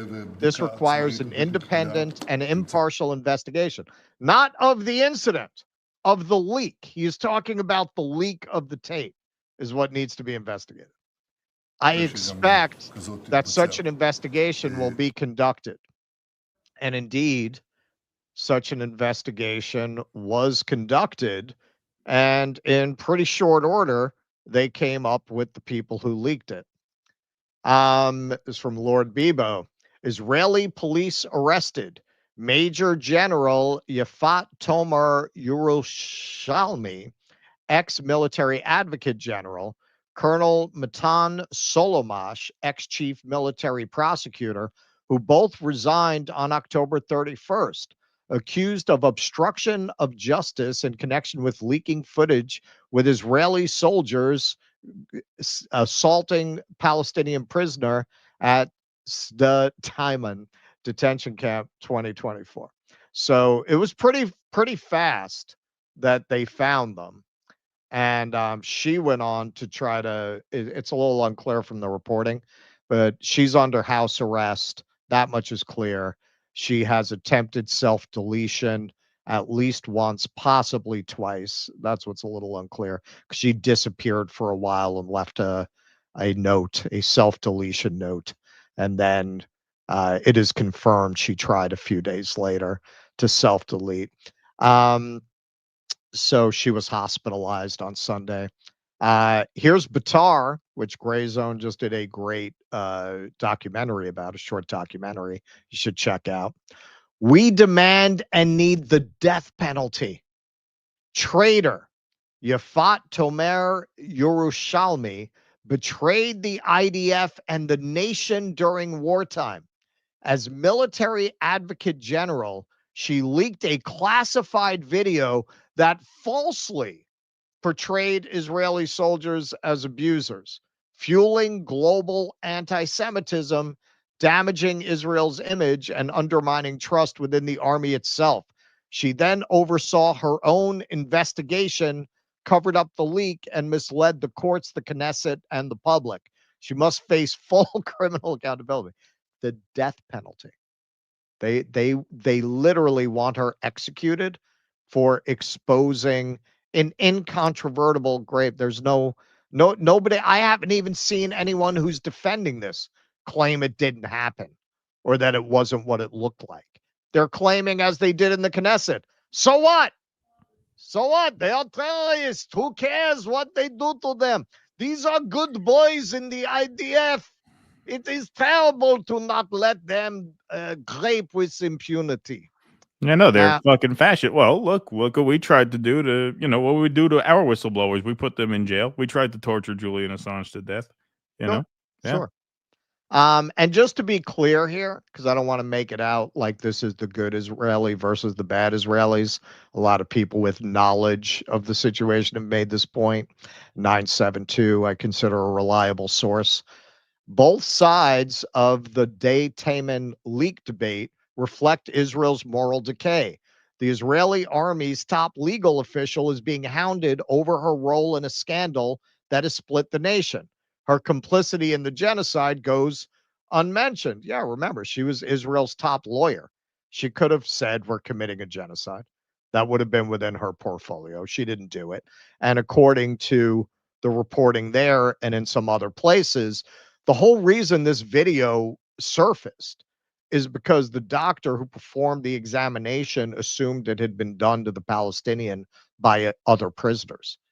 That's the only reason it didn't get covered up from jump. Then it got to her, and she realized, again, according to the reporting I've read and seen, that this is going to come back to her. It's going to get leaked. So she leaked it first, so it wouldn't come back to her. And then she covered up the fact that she had leaked it. That much is true from the Batar thing. But yeah, no, she completely gave them a green light for genocide for the last 2 years. She's no hero. But you turn around in that sick fascist society, that's like you spoke out against the Fuhrer. It's like you spoke out against the SS. Like, how does she live in Israel now? Right? This is why she's trying to self-delete. What kind of a future does she have? Yeah. And that freaking and no future anywhere else either. I mean, and this no is how future anywhere else. This is how these cults destruct, right? Because once the jig is up on what scum you are, you're forced to either betray the cult or double and triple down for your entire life. And there are people who can't handle that. Right. And when enough people can't handle that, that's when the cult gets destroyed. That's when it implodes. Yeah. Well, and this is where Elon Pape, he just wrote a book arguing what we've been arguing. I mean, I don't want to speak for you. I've definitely been arguing that Israeli society is going to collapse, that this is unsustainable. And Pape just wrote a book arguing that. So here are some of the grapists outside the court, because Nick, I think at the time he did that video, they hadn't been charged with anything. So they're not being charged with rape. They're being charged with assault, with like severe abuse. It's I think that's what it's called, severe abuse. They are fighting for their justice, not on the battlefield, but in the courtrooms. You can't make it up. Dozens of fighters who need the support of the government, the backing of the system, because they defended the home.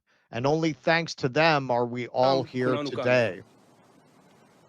But instead of an embrace, we received accusations. Instead of thanks, we got silenced. I want what every guy wants who spilled his guts over there for our country to love us the way that we love it. You did not let us respond. You did not allow us to explain. You held a show trial against us in front of the cameras, as if you had already decided we were guilty. But know this, we will not be silent. We will keep fighting for justice, for ourselves, for our friends, for our families, for everyone who put on a uniform and defended the home. Yes, he's going full Rambo there. We did not ask for mercy. We did not ask for forgiveness. Just one thing, justice.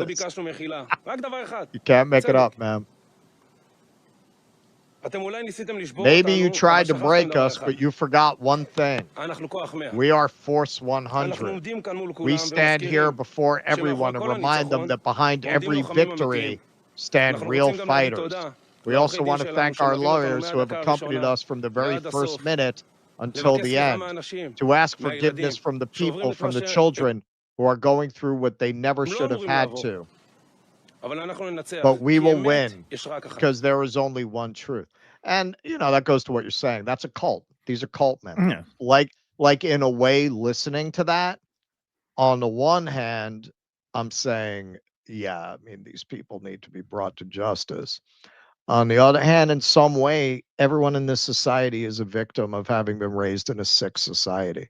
Like, I don't think this guy is saying something he doesn't believe. That's how brainwashed he is. He's in a cult.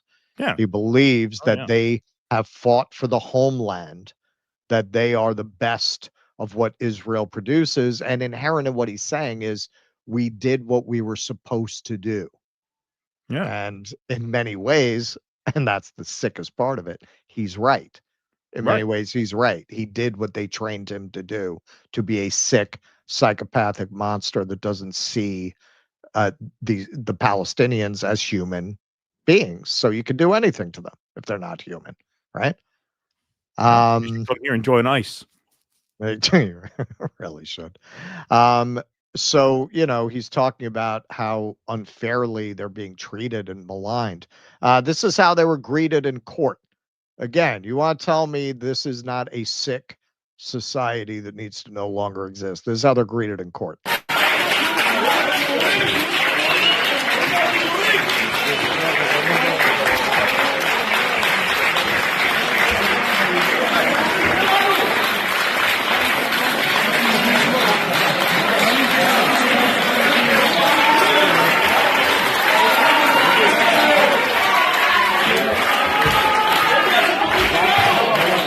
Look at everyone smiling as a movie starts.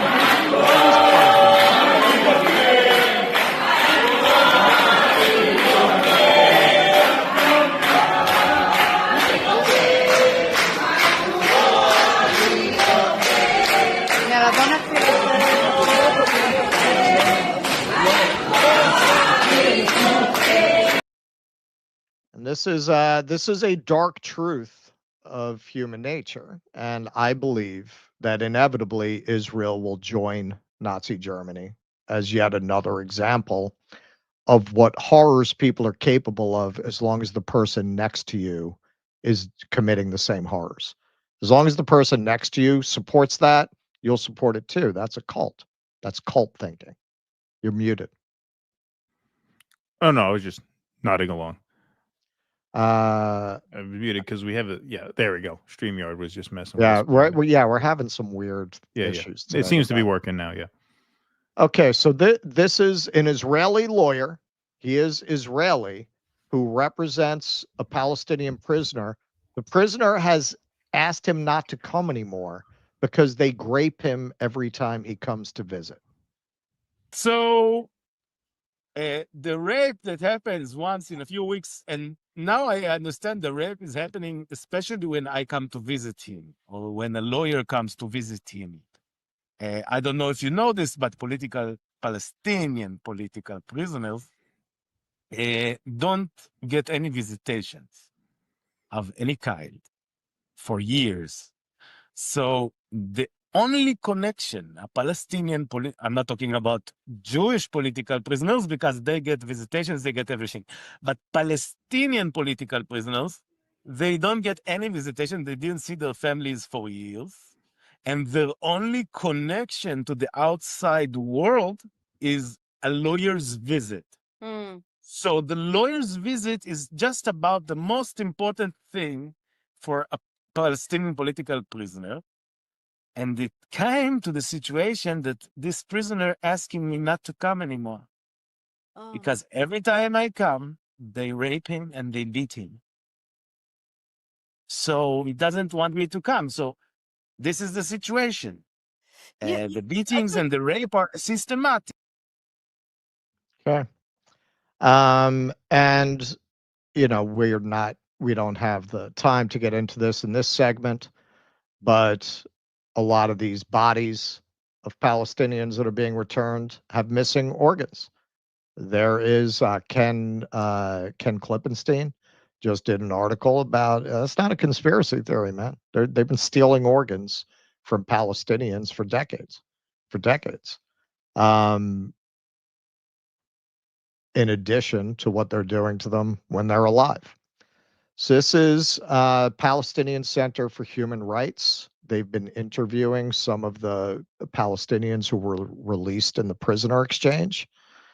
Testimonies documented by PCHR's lawyers and field researchers contain harrowing testimonies relating to cases of rape perpetrated by Israeli occupation forces against Palestinian civilians, including women who were arrested from different areas across the Gaza Strip over the past 2 years.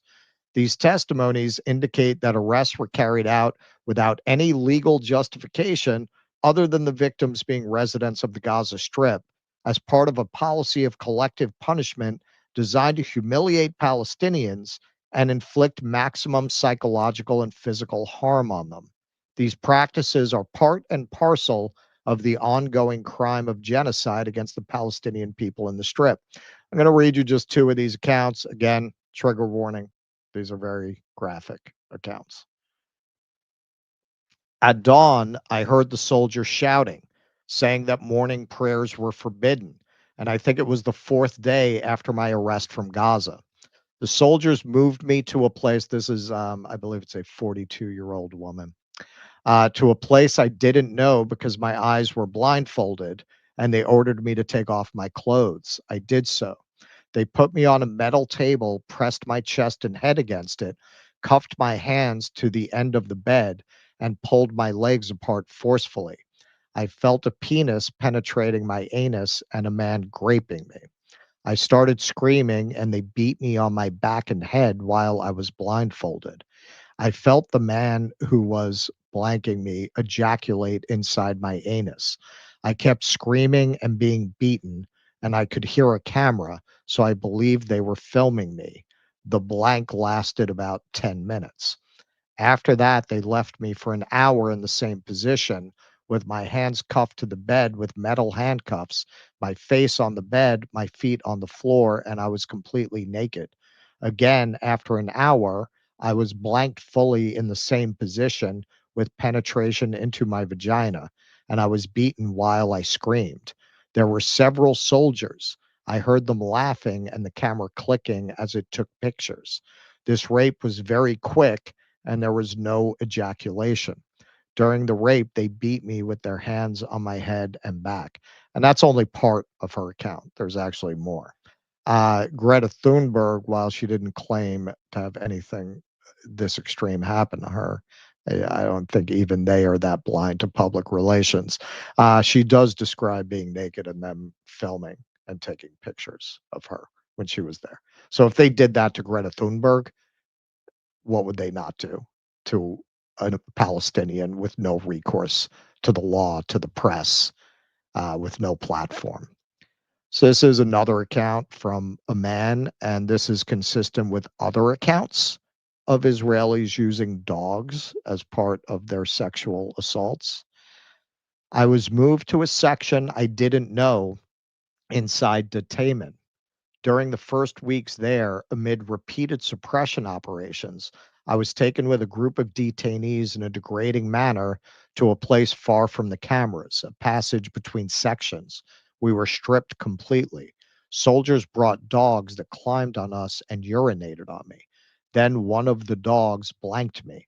The dog did it deliberately, knowing exactly what it was doing, and inserted its penis into my anus while the soldiers kept beating and torturing us and spraying pepper spray in our faces.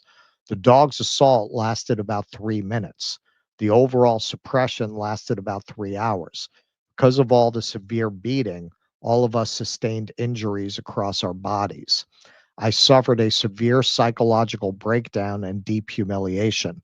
I lost control because I could never have imagined experiencing such a thing. Afterward, a doctor stitched a wound in my head caused by the torture, 7 stitches without anesthesia. I also suffered bruises, fractures in my limbs, and a rib fracture. That's just a sample. You can find the article. There are other accounts from others. Um, just absolutely horrific. And if you present this kind of thing to a Zionist, they'll say Pollywood. Oh, they should win an Academy Award. This is a society where they literally raided the police station where they were holding the criminals who were caught on video assaulting a prisoner, who applauded them as they walked into court, who have made one of them a celebrity who appears on TV talk shows. Why on earth would you think that they don't do this in their prisons? In fact, here are some IDF soldiers bragging about the fact that they're going to do things like that to Palestinians.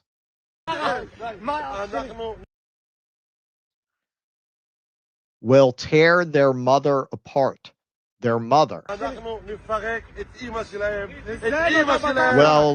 them in the ass. Will fuck them. Will rip them apart. Why isn't the whole army Druze? Why? That seem like people who you would say, oh, they would never do these kinds of things. They're lying. They're bragging about the fact that that's what they're going to do. They don't just do this to Palestinians, they do this to their own. Female IDF soldiers were pimped to terror inmates, prison commander says. IDF officer charged with sexual assault of 3 female subordinates.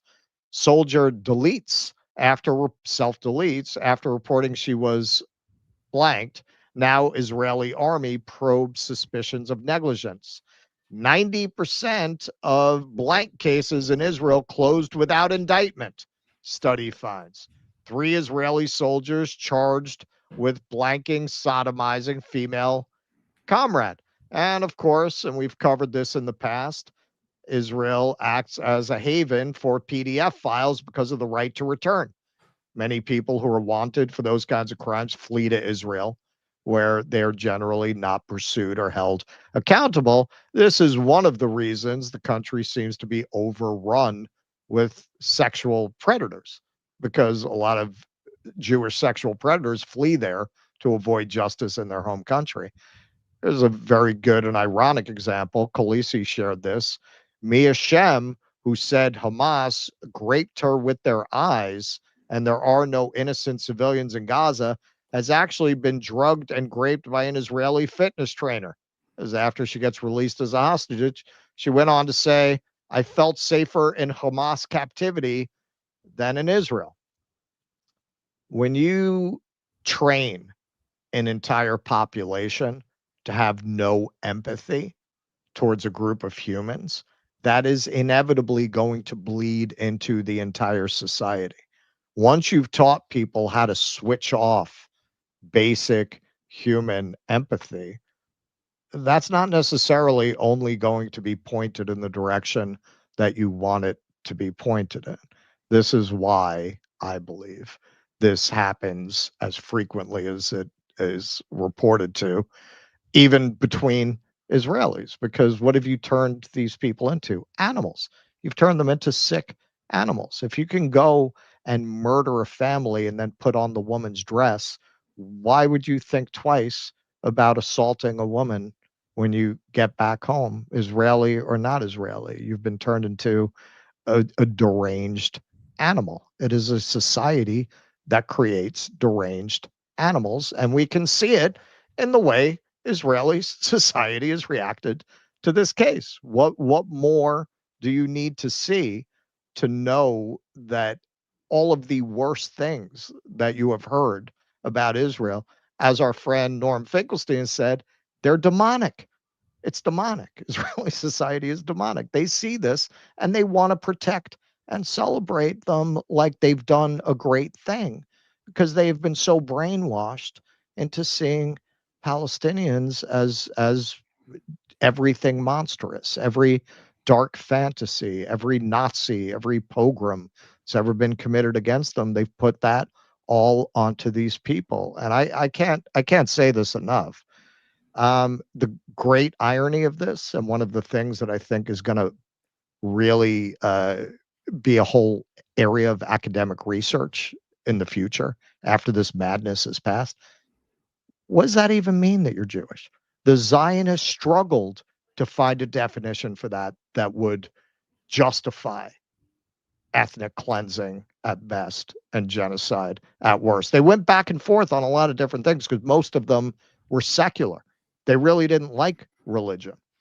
That was why they started getting into arguing that there's a biological basis for claiming that you're Jewish, which ironically was very much in keeping with a lot of the eugenic theories of the time. They started to embrace a lot of the ideas that the Nazis had about being of a very specific and separate race. Now, what evidence there is that these Ashkenazis, they're most related to the Kurds, which would suggest that they're Khazars. There was the Khazarian kingdom during the Dark Ages in southern Ukraine and western Russia. That is probably where they come from. The fact that based on a really constructed artificial ethnos that does not in reality even exist. You want to find the Hebrews. People are people. They don't usually leave their land. They don't usually leave their land unless they have to. There was no Roman expulsion. The Romans didn't do that. They were not like the Babylonians. They didn't, when they conquered a place, they didn't transport people. They didn't make everybody leave. Most people, unless you make them, they're going to stay on their land. You want to find the Hebrews? The Hebrews are the Palestinians. This is an invading force that has no actual history in that land. And if you want to argue based on the religion, well, that land is holy to three religions. So that's not an argument in and of itself.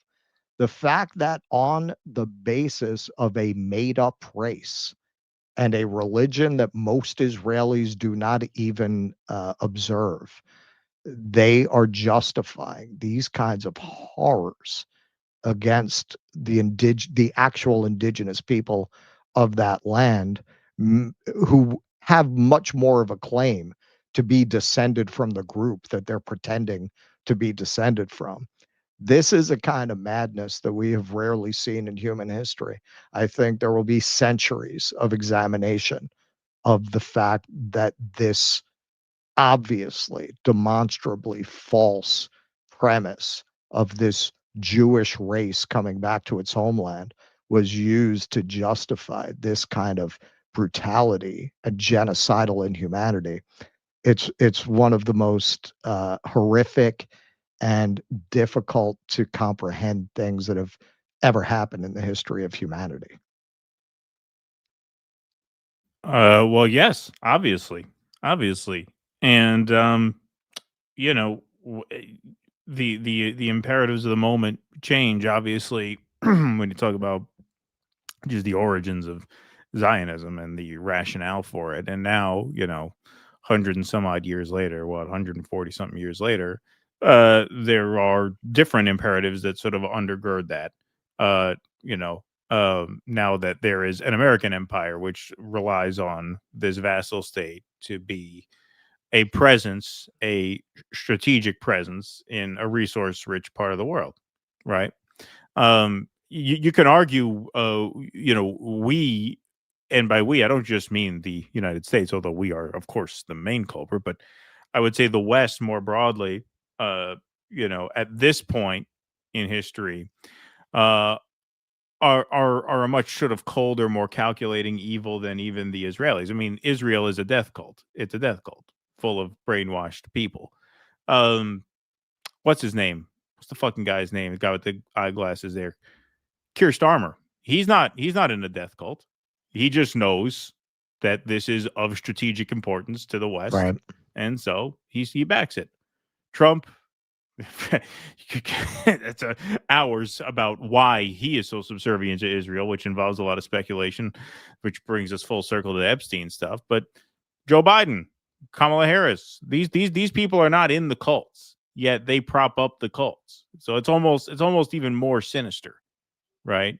In that way, because now the West just exploits this degeneracy for its own material ends, right?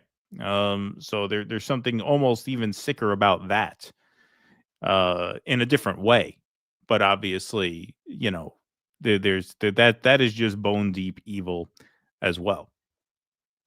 I honestly I can't think of another stable state entity that is this sick. I really can't think of one. Well, no, it's literally, but this is what I talk about when I talk about there's a part of them that's just there's a fuse that's out. That's the way I would describe it. If your brain is a fuse box, if your psyche is a fuse box, they have at least one fuse that's just blown. Yeah. That just makes the whole space dysfunctional. That's the best metaphor I could think of. Which is why they're not funny, right? It's why they can express no vulnerability. It's why they can really express no love in any kind of meaningful way. There's something in there that's just broken. There's a switch. You even made that reference in your monologue. There's a switch that's flipped off. I actually there was the one Zionist I was trying to bring back to the light. I gave up because she just got crazier and crazier. It's crazy. Start talking about the KGB is responsible for like. All right. Let's do here. What do we got in here? Going back to having to do things yourself because you don't have a lot of money, I'm still finding typos in books I wrote after they've been looked over a dozen times. Typos are tough. You really need like an editor. You need somebody to like be able to like look that over for you. Like I asked my wife to read over the articles before I published them because I could proofread something 100 times. Yeah. You need another pair of eyes to be able to catch it. Vanticus says, myself, I'm on my 5th cover artist, and I finally broke down and brought a keyboard to actually write music I want to put in the story after I had 3 people disappear on that. All right. Well, good luck with that, Vanticus. Keep us posted. And I ain't even looking to make money on what I'm currently writing. If anything, I don't want to make more than what it costs me to do it. Oh, well, there you go. That's commitment. Nocturnal Human, thanks to the mods. There was a massive bot attack with multiple counts in chat. Oh, thanks, mods. Good looking out over on Rumble. I'm going to go out on a limb and say you still haven't watched Conspiracy from 2001. You are correct, Vienticus. Thank you. Furrow Queen, Russell, what's that book called about the demise of New York since the 70s? Also, I realized my Rumble rant was gibberish on Sunday as I was half asleep. Sorry. It's okay. Vanishing New York.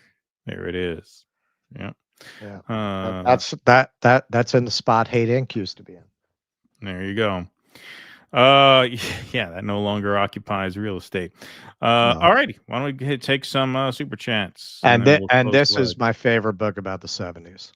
Nice. Bronx is Burning. Yeah, it's a big one. Okay.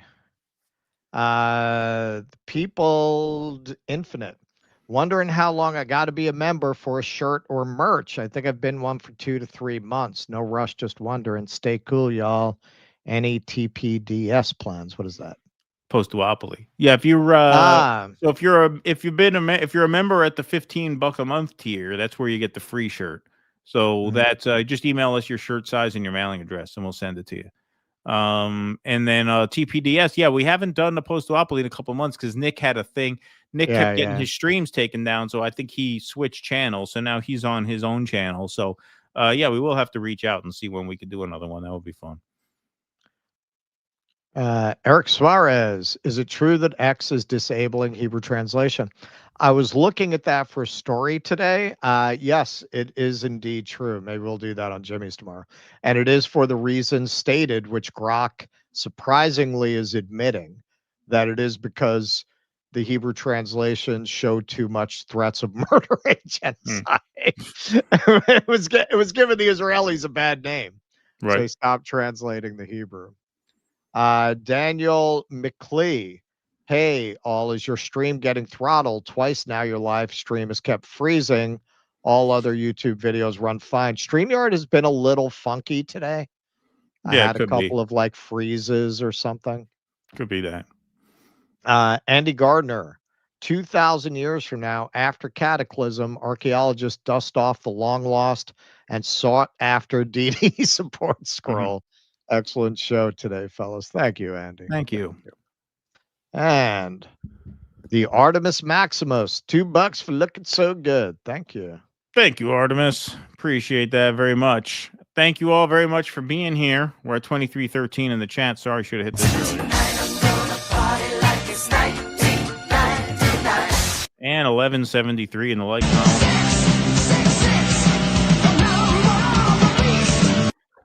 All right, folks, that's our show. Thanks for being here. Smash that like button, smash that subscribe button on the way out, that follow button over on Rumble. Subscribe if you're listening on podcast too, to wherever you get your podcasts. And we will see you all tomorrow night on the Jimmy Dore Show, 6 p.m. Eastern. So make sure you tune in. That's going to be a fun time, always is over there. And we will see you back here on our channel on Thursday at noon with special guests. We have not done a collaboration in a while but Sabby Sabs is going to be joining us on Thursday to talk about her new documentary on gentrification in Boston. So that'll be cool. Very we haven't cool. seen Sabby in a while.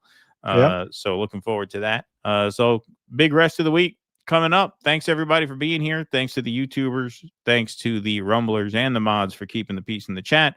Thanks for spending the afternoon with us. We'll see you tomorrow on the Jimmy Show and then back here Thursday at noon. Till then, be safe, be well. Courage! Please clap.